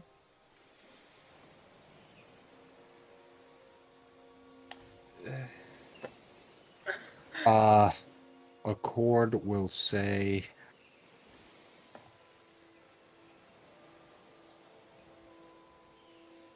Accord would just say, we have time to come up with a plan. I assumed we could do things while we came up with one.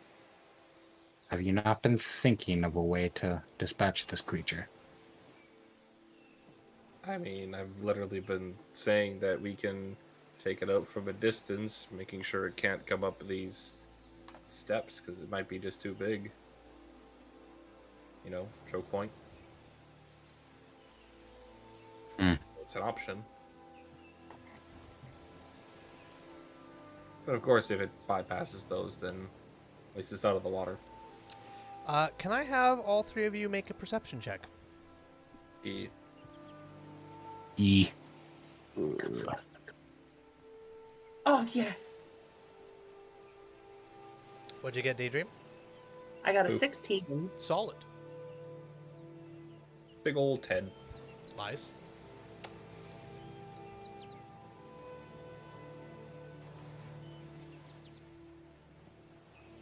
Out of 6. 6. Okay. The two of you, Daydream and Jackson, as you guys are having this conversation, debating the best way to go about this, both of you feel a slight assault upon your nostrils as you kind of... The fuck is that? Fireplace? No. Sulfur? It smells like burning rock. Brimstone? And as you come to that thought, the ground rattles Everybody move. a slight little bit. Not a whole lot, just enough to be like, and then it stops.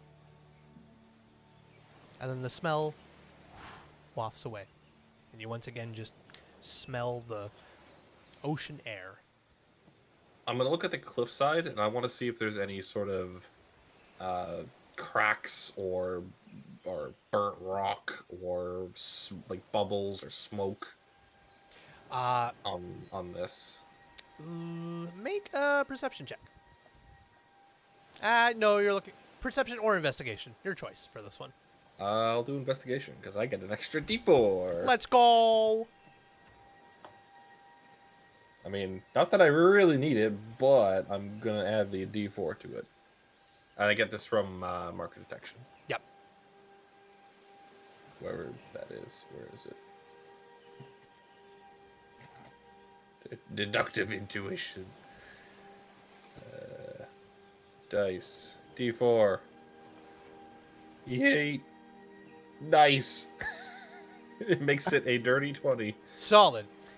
Looking around, briefly around you for any kind of cracks or openings of such, you don't see any cracks, but you do see a small opening far off to the top of the cliff, a little bit inwards. You see a small, what almost looks like a vent opening, but there's nothing coming out of it. There's no steam or smoke, but you can see around the opening itself, the rock itself is very much worn down, but it looks like a steam vent, but there's nothing coming out of it. Jeez. This place has to either be volcanic or, well, we're in trouble. Because if a creature can do something like that, that is certainly not a creature I want to fight.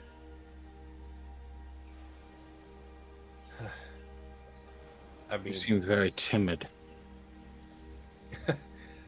I know my limits at this point, or at least I like to think I do. Why do you give yourself them? Self-preservation instincts usually keep things alive.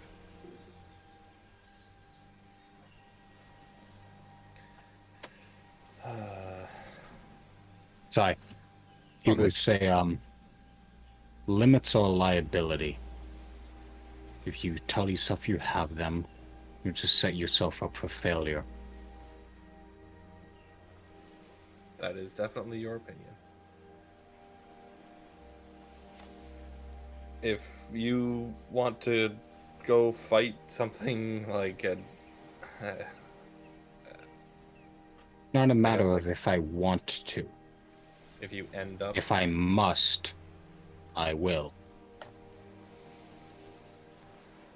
not same all of with us this have cre- the same conviction. Spending over a decade around a bunch of old geezers will do that to you.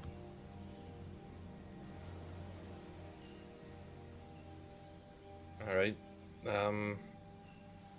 I also have some other work I can do. And he'll get back to working on the bag that he's been working on. Got it.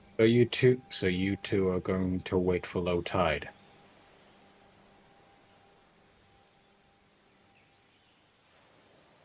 I suppose so. The only other thing I can do is create an unseen servant, but that's just going to be able to feed me grapes. Of course. Because what else would it do? Where have you gotten grapes? Well, not on this island. Yes, grapes won't grow in this soil. It's far too. I don't know. I got a good feeling about this soil. I It's think far- anything will grow in it. This soil is far too rich and moist for grapes. Grapes need dry, nutrient-sparse soil. Speaking How do of you dry not know soil, this? boy, did I have to go to the bathroom, and I excuse myself. Okay. Back in towards the jungle. I will continue to stare into the water at the cave mouth. How clear is this water? Not super clear. You can it looks nice and blue on the front part of it, but you can't see too far deep into it. Yeah, this creature's big. It's probably kicking up a lot of sediment too. Likely. So, The waters at Dragon's Rest far more clear than this.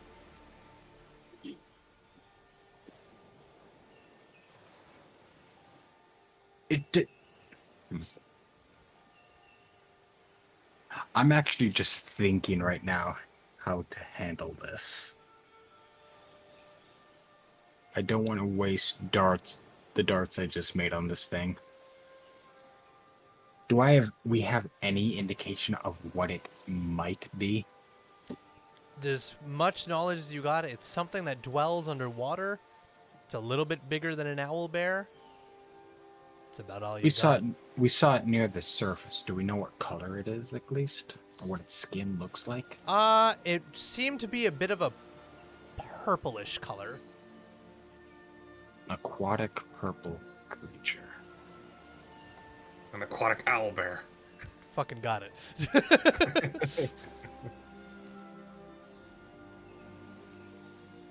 It also Okay. it made no noise either when it moved about. Like it didn't roar or anything like that.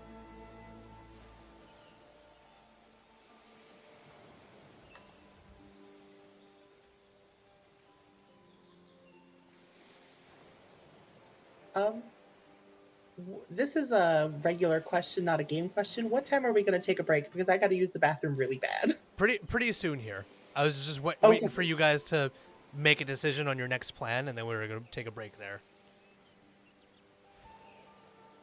I don't know. Are we waiting for low tide? Or Does How low about- tide make it so that we have like a pad that we have more than 5 feet to work with, or Yes. So if you look at the map that Accord had sketched, that is what it looks like at low tide. So at low tide, the cave entrance is fully open, and according to your sketch, you could go in and have steps to work with and such. But at high tide, you have none of that. It's all just swimming. I think we can work with it right now, as long as we stay out of its reach and up here. Okay. how about we go to break, and if none of us come up with a plan by the time we come back, we'll just wait for low tide. So you're against the long range plan? Gordon might be aggressive, but he's actually tactical about things, so This is the most tactical don't- thing I can think of. darts don't do that much. Monks aren't effective long-range fighters without Always be on the front line. specific long-range monk weapons. We'll go to break. You guys, if you want, I will mute and deafen myself in Discord, so you guys can still talk in Discord and it won't go to the stream. So if you guys can discuss outside a game, that's totally fine. All right, everybody. All right. We will be back one moment. Shouldn't be any longer than 10, 15 minutes at max. Grab yourself a drink, go to the bathroom. We will see you guys all here shortly.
And we are back.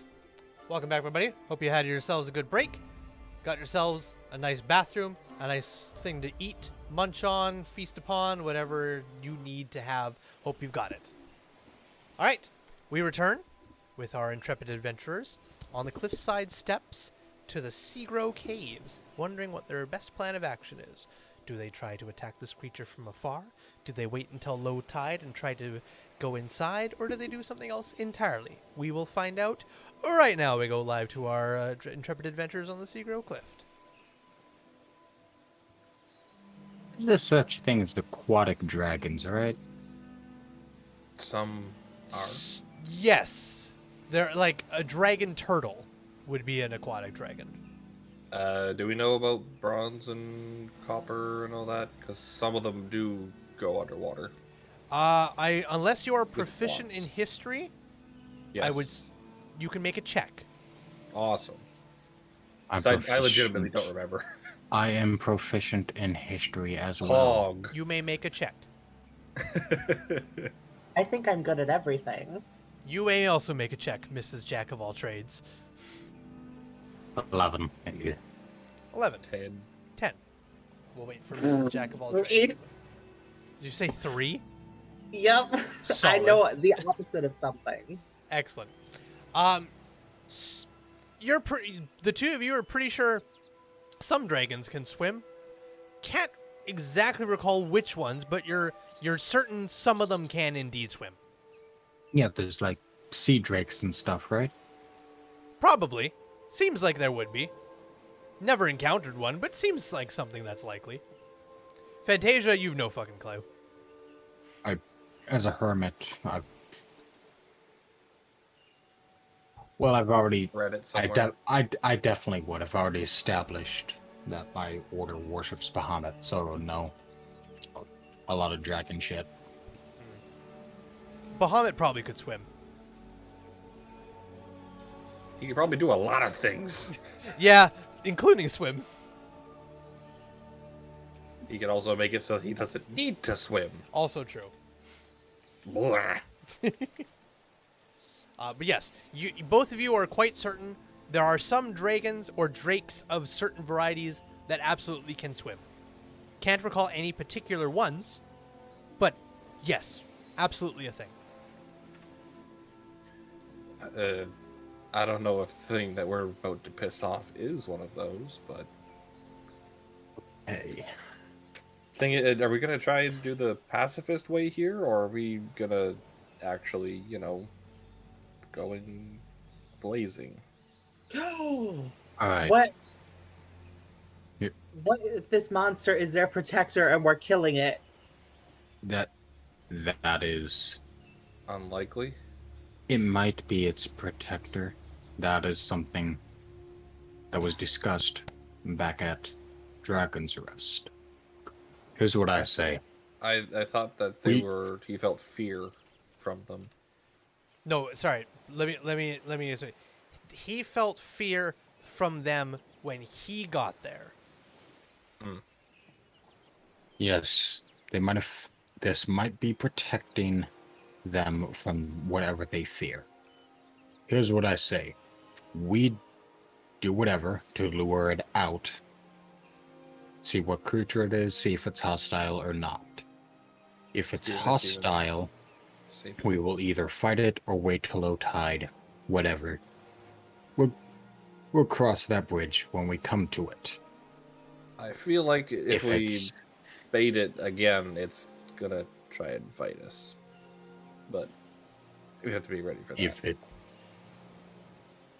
If it is its protector, we can then talk with it and negotiate with it. If we could talk. If it's smart enough to be a protector of sentient plants, it's probably smart enough to converse with it in some way, shape, or form. I mean, if we can get close to one of those, we can maybe relay to them. Maybe through them, if you will. They felt fear for a man who has been coming to them every week for, what did he say, the better part of a decade? Yep, roughly. Yes. I don't think we have much chance. Yes. Unless there's So something this- he's not telling us. I didn't think about that. Hmm. Huh. I mean, he has So- no reason to lie unless they're trying to get us to exterminate something. So are we in concordance? I mean, yeah, I'm all for trying to bait it and seeing what it is. I'm staying up here. That's all I'm saying. Oh, I have a plan. If we weaken it, we don't have to kill it. I can cast sleep. I That's Don't- useful. I don't believe that's a good idea. If it does happen to be its protector, and we incapacitate it, It's better than whatever is killing it outright. hunting, whatever's hunting these things, would come for them. And do you really think we'll be strong enough to face whatever this thing is protecting them from after facing it? No way to find out except do. I mean, if It's- stuff gets dire, she can do that, right?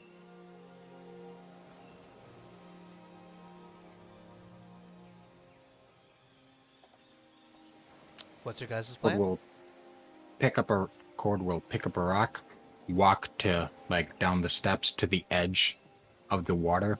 'Kay. And then he will again piss missile a rock right into the water in front of him. 'Kay. And back up. All right. Once you throw the rock and just, and you watch it just disappear for the brief second that you could see it underneath the water before it's completely gone into the deep, dark depths below. And as you do that, you take a couple steps backwards. You once again see, at an incredible speed, this large mass of just black, kind of a purplish void thing underneath the water just barrel towards and then just dive and go completely out of view. Since you're a bit closer, roll perception for me. Alright.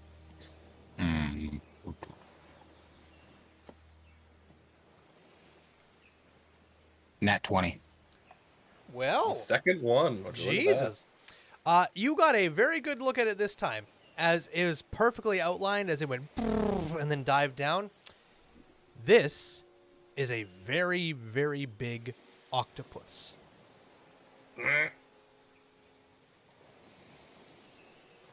Yikes. This is an octopus bigger than an owlbear. Not by much, but a little. Holy fuck.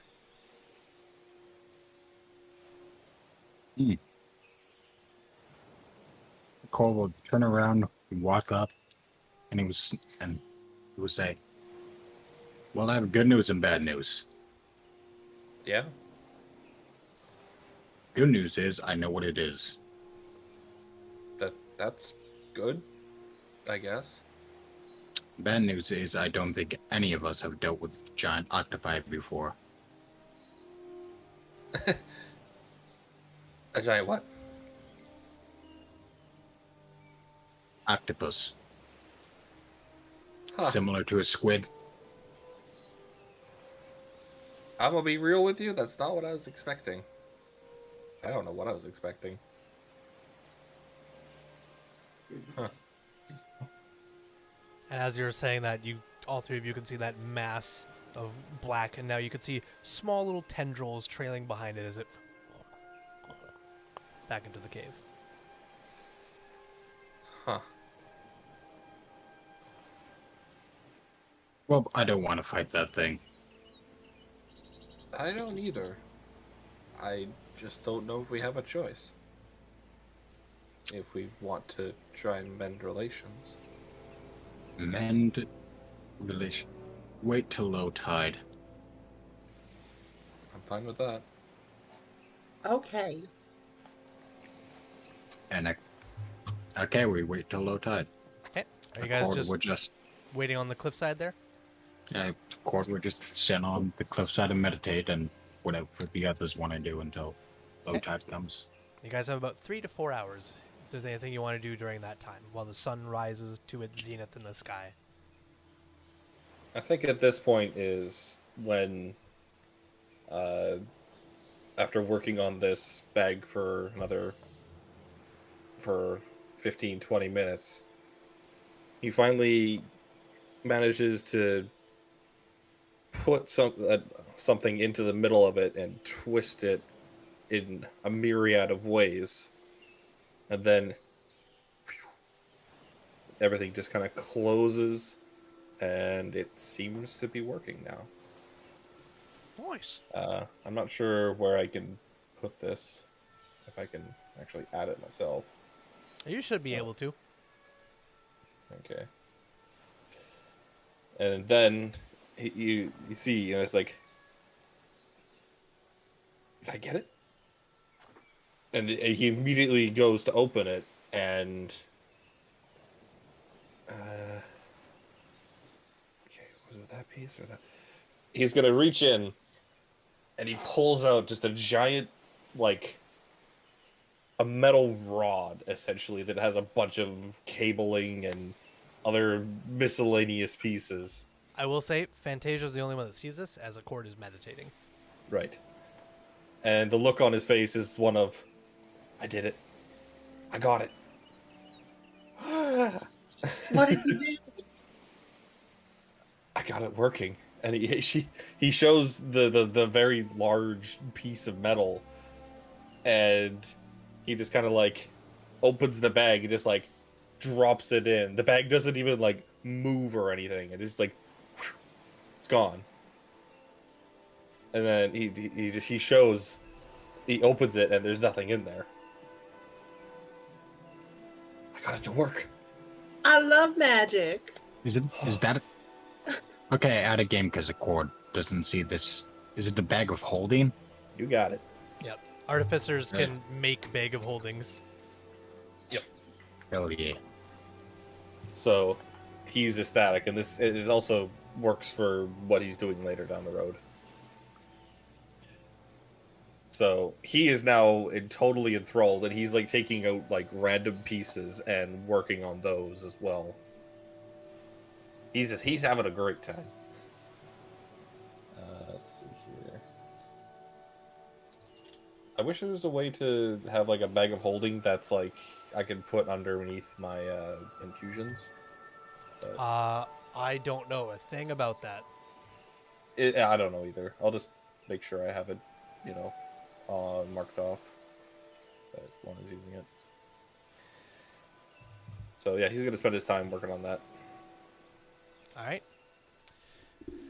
Fantasia, anything you want to do for the next 3 to 4 hours aside from watching magic bags? So just to be sure I understand, our plan is to wait for the tide to go down and then go inside and investigate, right? Yes. Sounds like it. Okay. I'm gonna wait until just before tide goes down. Wait, how long does inspiration last? Bardic Inspiration? I think it's 10 minutes? until you No. Yeah. 10 minutes or until you use it, I think. We'll double check. Okay. I'm gonna wait until we're right about to go in there, and then I'm gonna inspire both of them with my magic. All right. But nothing you want to do for the 3 to 4 hours while waiting? Not that I can think of. Okay. Yeah, sounds 10 good. minutes. All right. Sounds good. All right. As the hours tick by, each of you doing your own respective things, Accord goes into a nice peace of mind, into meditation and calms himself. Simon goes into the exact opposite, into a flurry of excitement and overwhelmingness. And Fantasia is in a state of contempt. Or sorry, content. Sorry, I was gonna wrong, say, she wrong is. one. Wrong one. Content, not contempt. Armor of content. I am angry because there are not enough onions on this island, but I am happy because I will soon be the one to grow them. She is both content and contempt. She is contempted content. Fair. I am Kentucky, yes. Oh, God. Ooh, question for you. Potential answer. Are we using magical inspiration part of Bard? Remind me what the fuck that is? It makes it so that bardic inspiration can be used to on spells, like for damage and healing. Oh. It's an optional thing. I forget when they added it. I'm just seeing it here. Is it an official optional thing?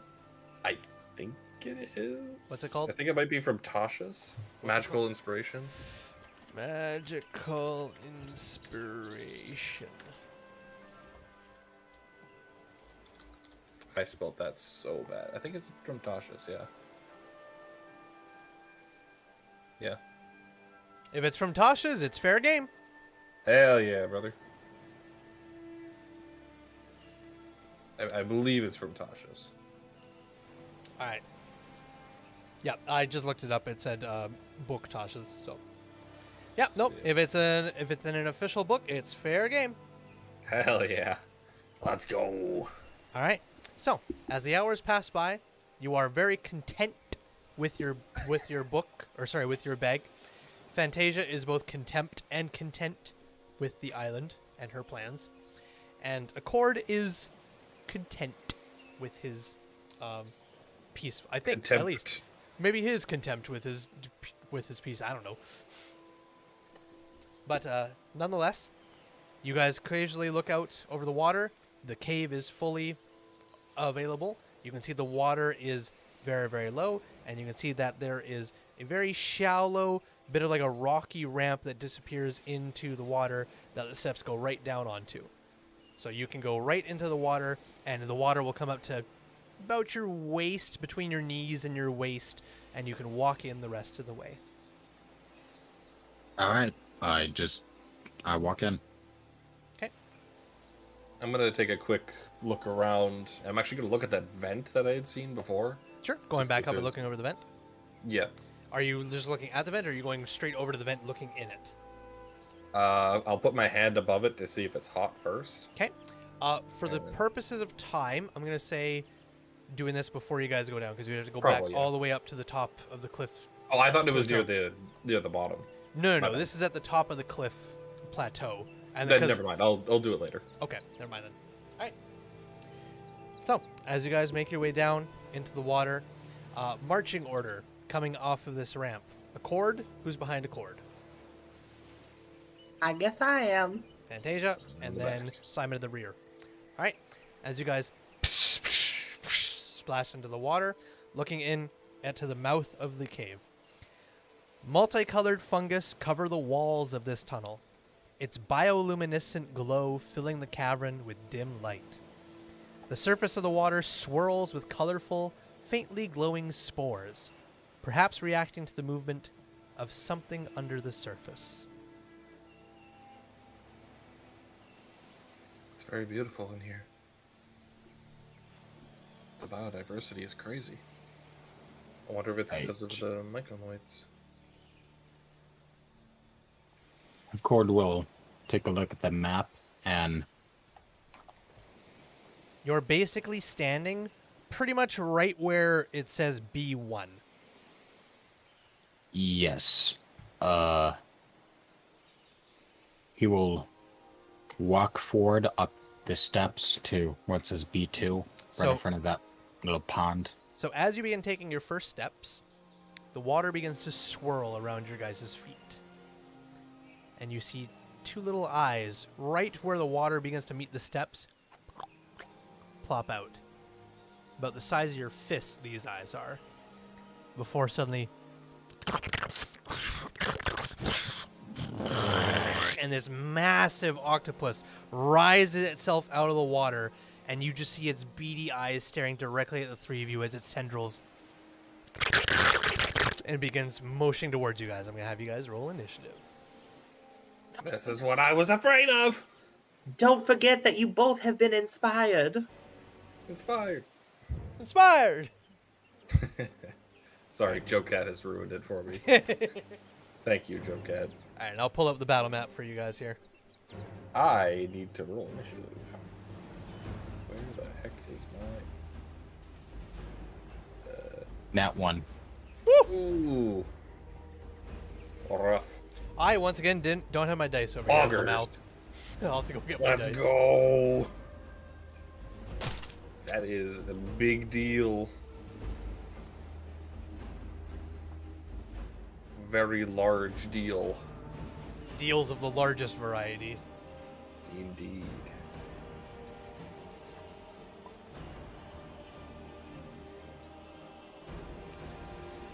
Alright, All right, the map is loaded up. You guys are free to join. Oh, you best believe I'm getting in there first. I get my pink. Hell yeah, I need it. Let's go.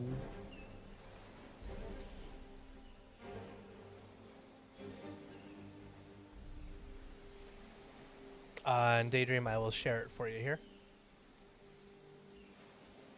You know, it's fitting you're using the Kraken table. It just works for everything, man. It's such a good table. All right.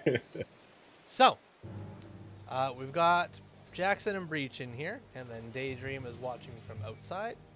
Promote you guys, get that all set up and going. All right. So, my friends. Oh, my friends are not in that shelf. My friends aren't in that shelf either. They're on the other side. They're in this shelf. There's my friends. All right. So, there's your octopus. Oh God. Yep. Oh my. Yep. Chunky boy. So, you guys can set yourselves up however you'd like to be back here. I I'll move- believe I was furthest away, so Yeah. You don't have to be in the single file marching order anymore now that you're in this kind of like shallowish water. So you can set yourselves up however you'd like to be. I will say Accord would be in front since he took the initial steps, which caused Senor Octopus to rise from its depths. Senor Tentacle. Senor Tentacle. Fantasia, where would you like to be? I would like to be behind a cord. Behind Accord here, or do you want to be a square back or anything? Maybe a square bag. I don't. How's that for you? Looks good. Excellent. All right. And then I'll go grab my dice, because I definitely did not forget those again. Lamau.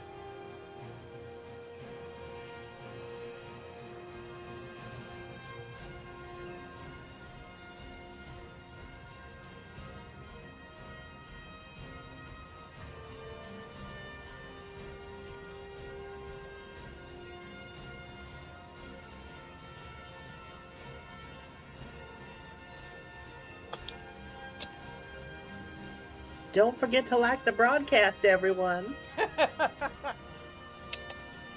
Like, comment, and subscribe. And don't forget to hit the bell icon to be notified of all our uploads.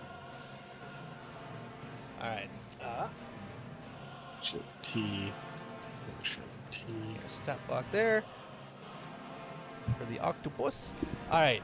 An octopus is not bad. All right. 25 to 20. I have a 21. Woo! Alrighty. Simon's up first at 21. 15 to 20. 17. 17. 17. And then, Accord, you said you got a nat 1? Nat 1. Well, you had two nat 20s already, so it only is fair. Do you do the rules where Nat 1 makes you lose a turn? No.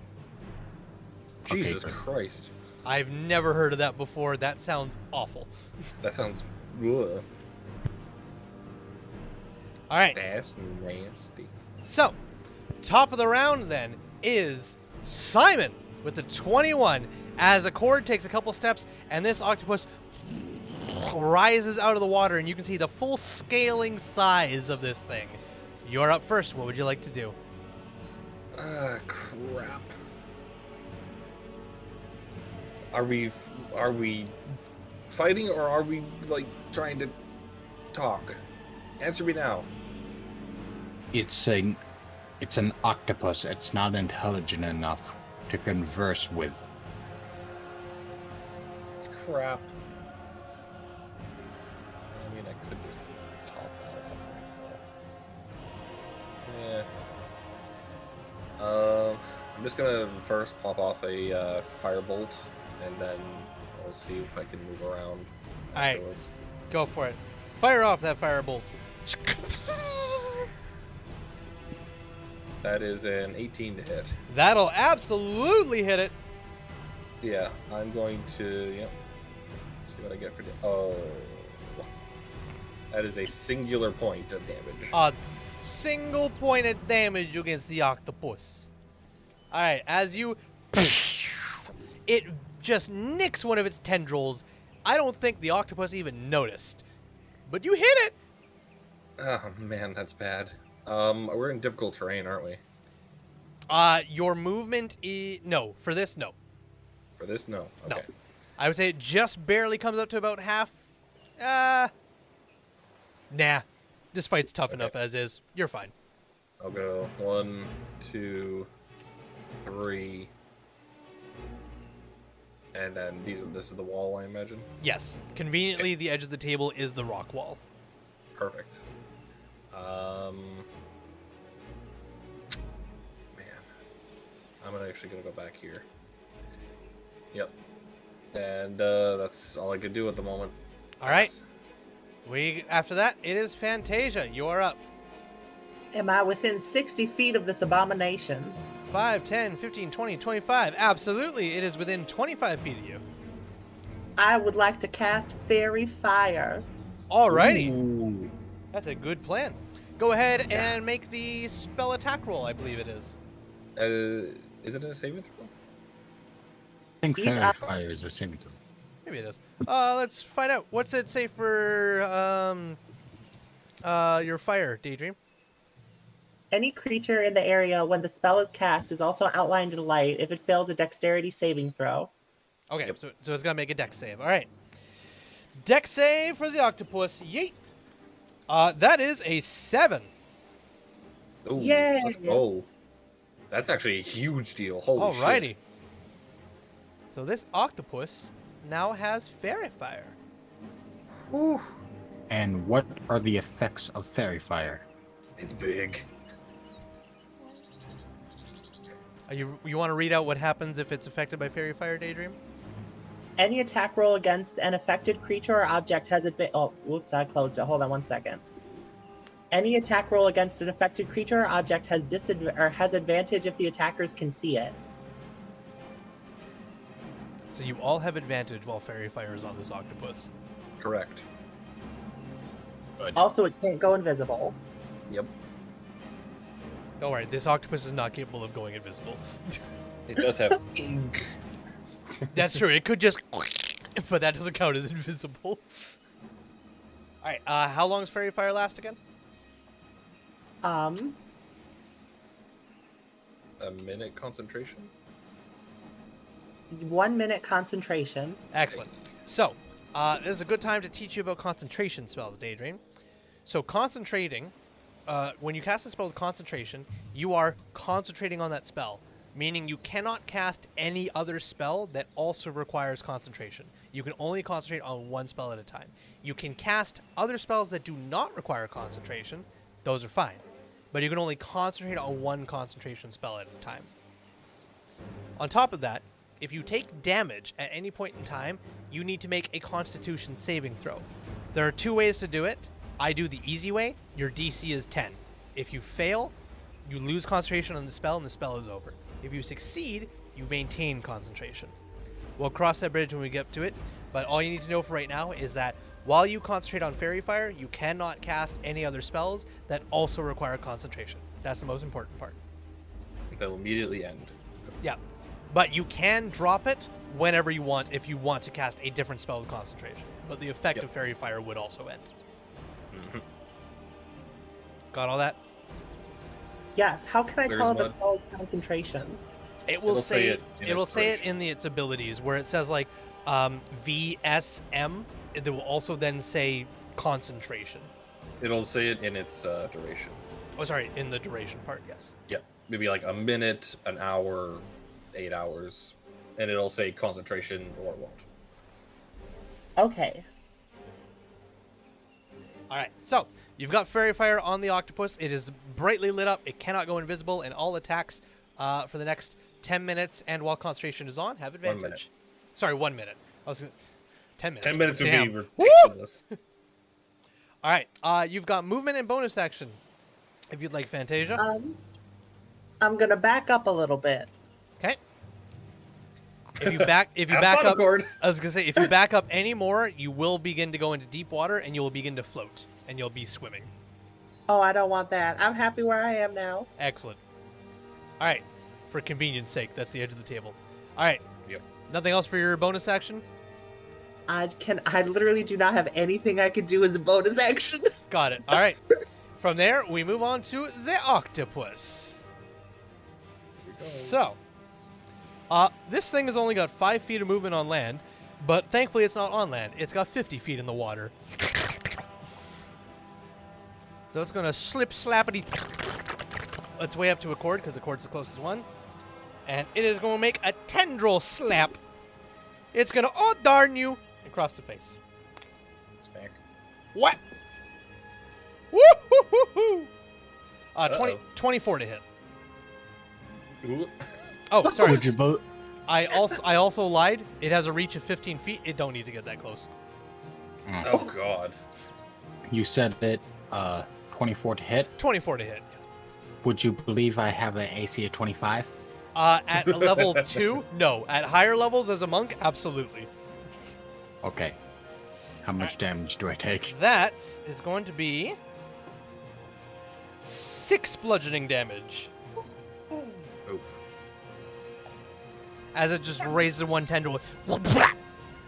And after that, it will then do a bit of movement.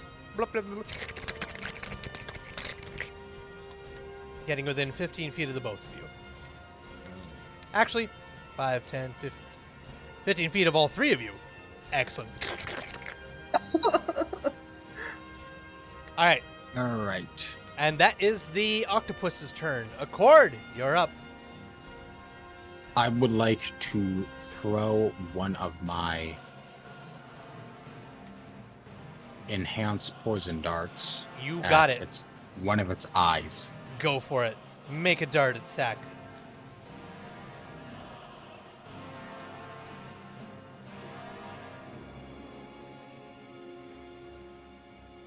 And it is within 20 feet, so it's not disadvantage. And it does have Well. advantage because of Fairy Fire. Oh yeah, Fairy Fire. You get advantage on this attack.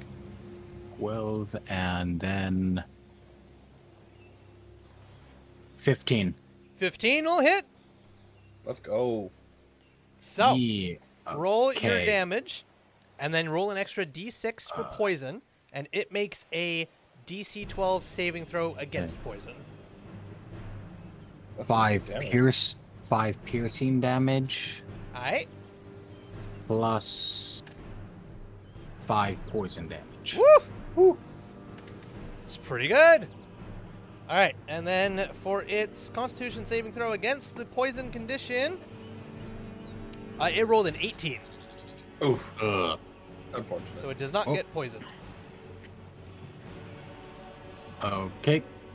As I throw a dart at it, I will run. I throw a dart as I run up, and I will spend a point of ki to punch it twice. Woohoo! Let's go! Aura, motherfuckers. Whap whap! With advantage. Yep, with advantage. Fairy Fire, motherfucker. And I'll need that advantage. Yeah, that'll 23 do. for the first one, Oh yeah! and the second one. Does an 11 hit? 11 just hits. Hold on, not me. Nat 20. My advantage gave me a nat 20, so I get to roll 3 damage. Let's go! Ooh, yay! D&D on to auto rolls 2, so that's another 6 damage. Oof!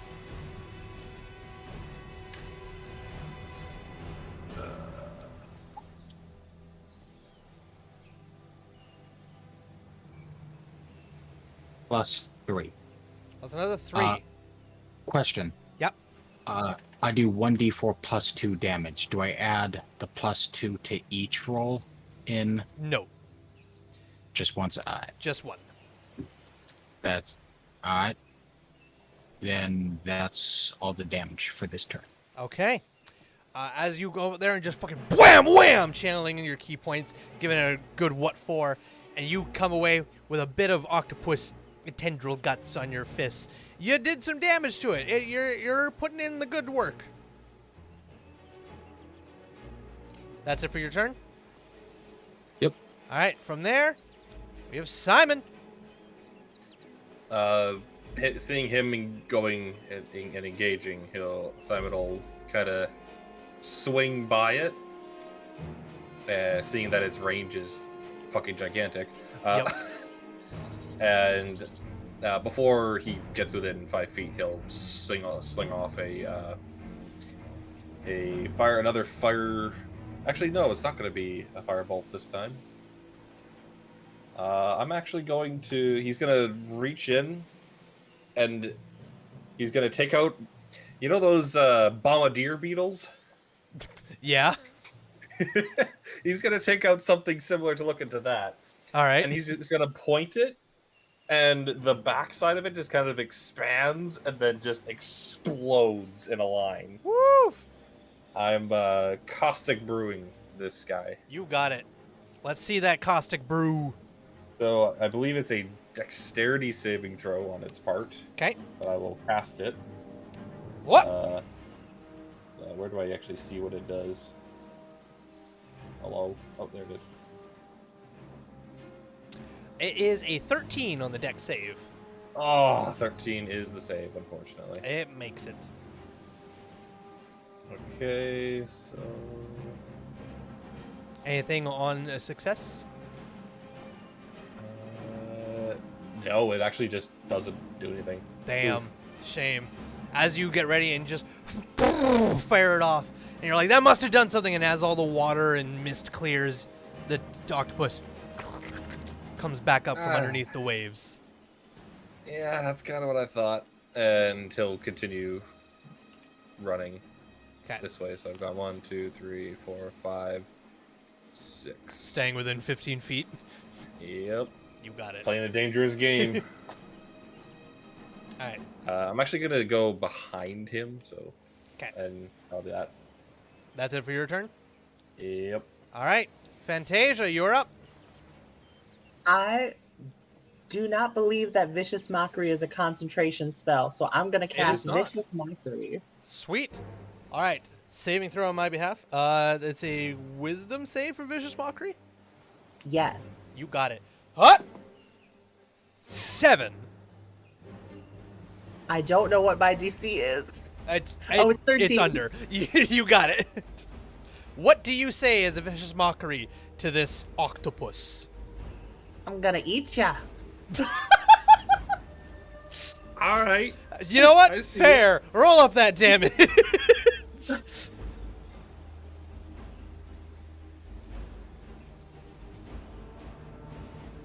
1. 1 damage. That's all you need. Hell yeah.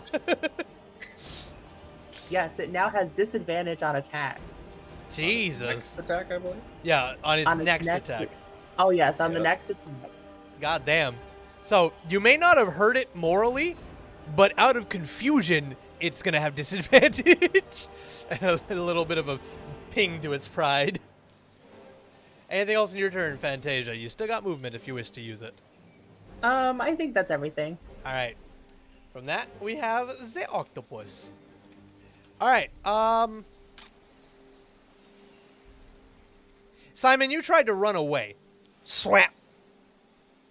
I mean, I ran towards it, technically.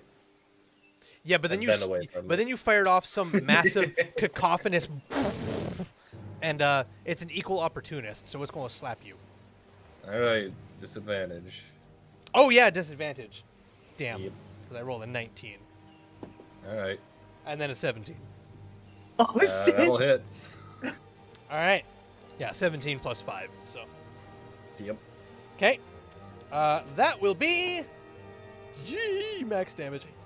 11 bludgeoning damage. Okay. as a tendril just coming out of the water, wham, and just tings you right down the spine. You All right. hear a scream of pain. As that happens, the octopus is going to staying within range of you, Accord, but it's just going to kind of mosey on this way.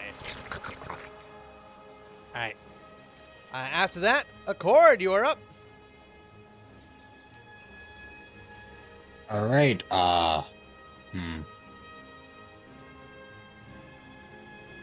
Question: would you allow me to stab it with a dart?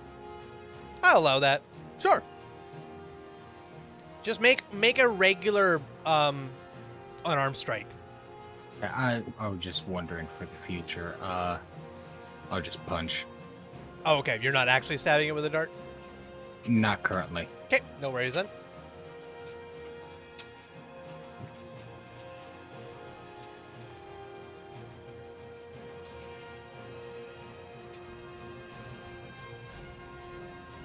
Nah.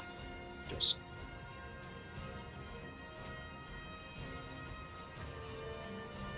Yep, that'll do it. And 19 for the first, Woo, yeah. and my bonus action attack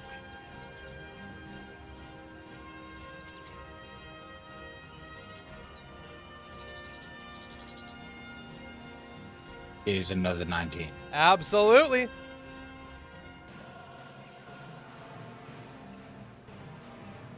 Six and 5. 9 damage. Woohoo! No, that's 11. Oh, yes. 6 plus 5 is 11. I know how to count. I graduated with grade 10 math. All right, as you go in and give it the 1-2, boom, boom, as you see it slowly kind of descends in the water before it sinks itself back up. It's looking pretty rough. It's looking rough. Anything else on your turn, Accord? Nope. All right. From there, we move on to Simon, who just got one wicked sucker punch in his spine. Well, I have a choice now.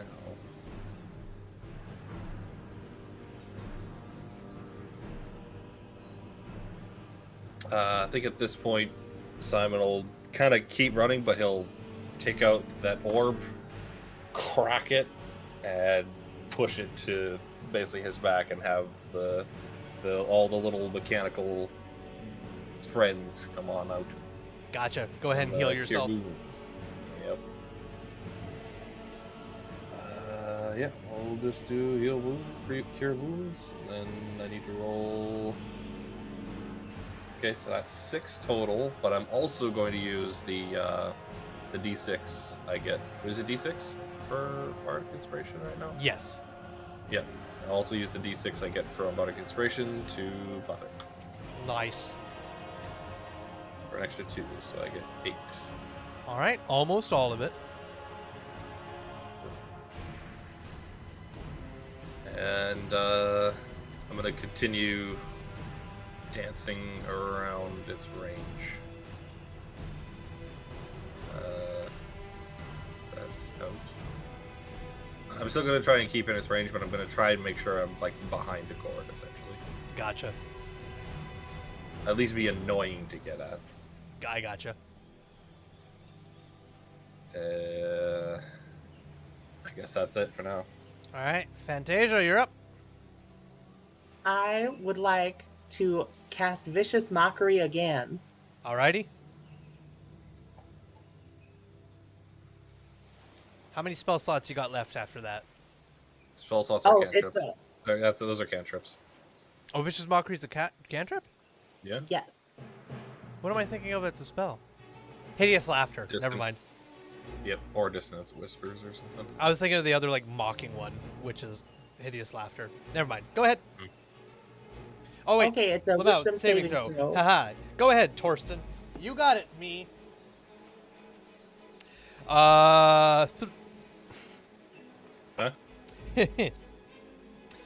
0. Oof. What? 2 minus 2 is 0. Oof. Oh, wow. Oh, sorry. Saving throw. The minus doesn't come into effect. 2. Yeah, it will. No. Okay. Creature stat blocks have plus and minuses for saving throws outside of their regular stats. Sometimes. I did 4 damage. 4. Solid. And it once again has disadvantage on its next attack. What do you say Correct. this time? Onions are very healthy to eat. They are filled with complex sugars that keep our metabolism healthy, vitamins, minerals, dietary fiber, beta-carotene, and folate. That was a mockery? Damn. Yes. Okay, sure. I'll Because allow it it. doesn't understand. I guess it takes 6 damage in confusion. All right. Anything else for your turn, Fantasia? Would you like to move at all? Nope, that's everything. All right. This octopus is fucking tired of glowing green and having you speak mumble jumble to it. So, Oh, no. oh no. Natural 20. Disadvantage. Oh! Natural Oh my god, 20. natural 20 again! I shit Oof. you not! I'll take a picture if you want. I shit you all not. good. I believe it. That's a 1 in 400 chance. You've think- seen it. It's gonna hurt. I Yeah. think. Okay, picture taken, sent to the chat. I know you may not need it, but just saying. 400. What do you do? Okay. Woo, this is gonna hurt. Goodbye, I Adrian. mean, It's been nice. Oh playing my with god, alright, well the first dice was max. you. Oof. The second one was 1. Okay. We can survive that, right? 12 bludgeoning. Oh, shit. I'm barely alive. Barely up. Alright, as it rises up with its tendrils and just wham! And it cracks into your collarbone, and you feel your whole shoulder like it was about to snap off, and you buckle underneath the weight of it, and you go down to your chest in the water. I need you to make a Constitution saving throw to maintain concentration on Fairy Fighter. Mm-hmm. Okay, saving throw. Constitution? Yes. Yep. 16. 16, you're good. You maintain concentration on Fairy Fire. Oh, thank God.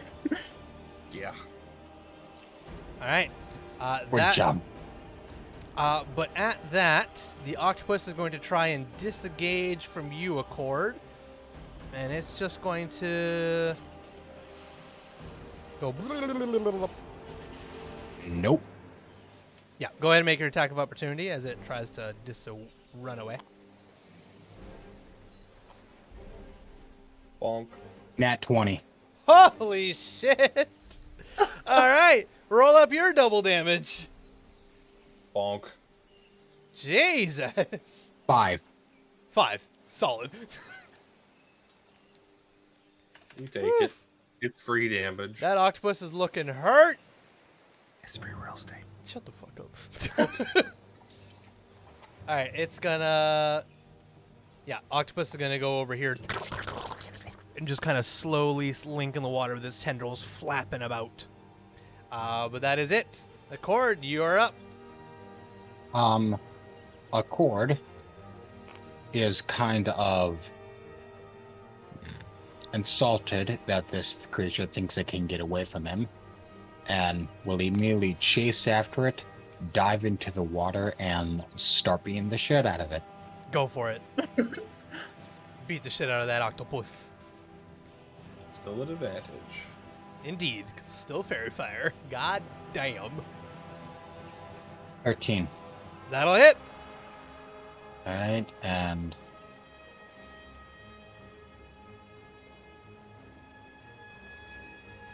Yeah, I think you got that one. 19. 19 damage. Oh, 19 hits. Right. No. Yes, 19 will also hit. So, 19 damage. I was like, Head. holy shit. One punch man. 12 damage. 12 damage Max total. damage. 12 damage Max total. damage. Yep. Yeah. Max Woo. max on both rolls. Yeah, All right. Good. How would you like to kill the octopus? As I dive into the water after it, as it seems to be trying to escape, with one arm he will like grapple around it and just start repeatedly beating the shit out of it until its entire head is caved in. Gotcha. All right. As you dive in, wrap yourself around the head of the octopus and just start boom, boom, boom. It's a little slow at first underneath the water, but you get the momentum, you get the energy, you channel your ki, and it just turns into and just until there's nothing left of the octopus but the tendrils its head once relied on. And both of them will probably just see me dive into the water and see a shit ton of thrashing and stuff. Then everything will fall silent for a second before I like rise out of the water covered in like blood, octopus guts, and ink. Yeah, sounds about right. And I just stare down for a second at it.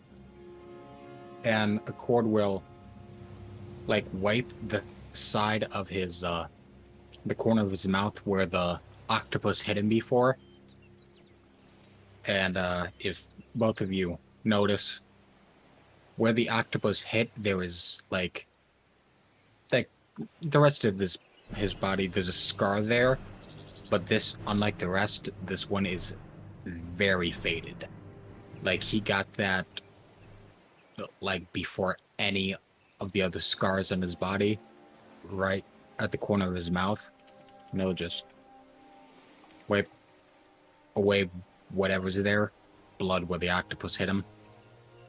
Then you would just turn to the other two and say, "You both okay?" As this has been happening, Simon would have like dragged himself to the shore, having the little dudes all over him still. Gotcha. Oh man. He will turn to Fantasia and go, "You took that hit very well." Thank you. I'm gonna eat an onion and pray for healing now. And he will just walk over and extend his hand down to you because you're probably on your knees, on your knee right now. I was like, how many hit points you got left? Yes. How many hit points you got left right now, Daydream? 3.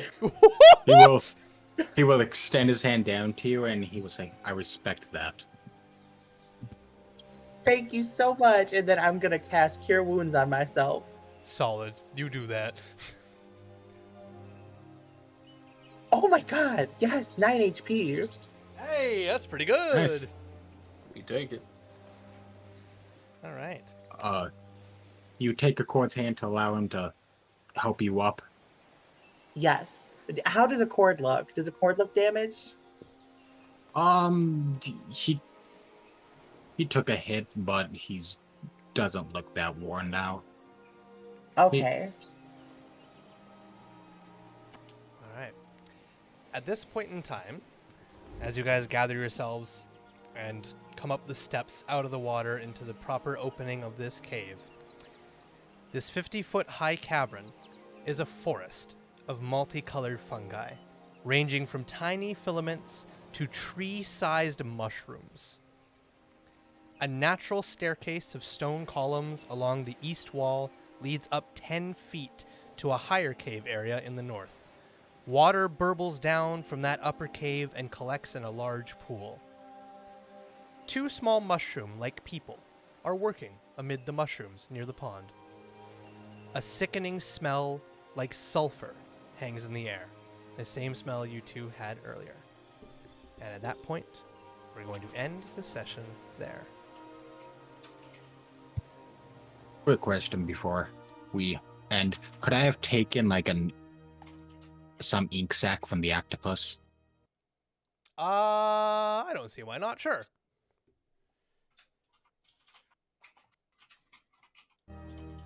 It doesn't even have to be an intact sac. Just ink. He just wants the sack. The Sure. sack is empty. You can have the ink, the sack for the ink, whatever. You can have it. It's all yours. Add it to your inventory. All I right. have plans for that. He's gonna write so many letters. All right, friendos. That is another session of Dragons of Stormwreck Isle wrapped up. Thank you guys for coming to play. I appreciate you guys coming in. We will continue our journey in through the Seagrow Caves next week. For everybody watching, thank you guys so much for watching. Appreciate you guys being here. Thank you to the new members that first signed up. Thank you to our very first member ever. That's Kira, to you, who is absolutely asleep because it's like fucking 5 a.m. in the morning in Germany now. So, but thank you nonetheless, Kira, and thank you as well to Nerd of Chaos for becoming our second member. Thank you very much. I appreciate you guys very much. Thank you, thank you, thank you. And thank you to everybody else who watched and enjoyed the show. Thank you guys so much for being here. I hope you guys enjoyed it. If you missed last week's episode, not to worry. It is available in its entirety on this YouTube channel. And if you want to catch up on this episode as well before next week, it is also available in its entirety here on YouTube for you to watch. And we will see you guys all next week for more adventures through the Seagrow Caves through Storm King's Thunder. Have a good night, everybody. Have a good one. Bye-bye. Storm Bye. King's Thunder. Oh, did I say Storm King's Thunder? Yes, we did. Absolutely. Dragons of Stormwreck Isle. We're changing campaigns. It was a ruse. Yay! All right. Good night, everybody. Bye.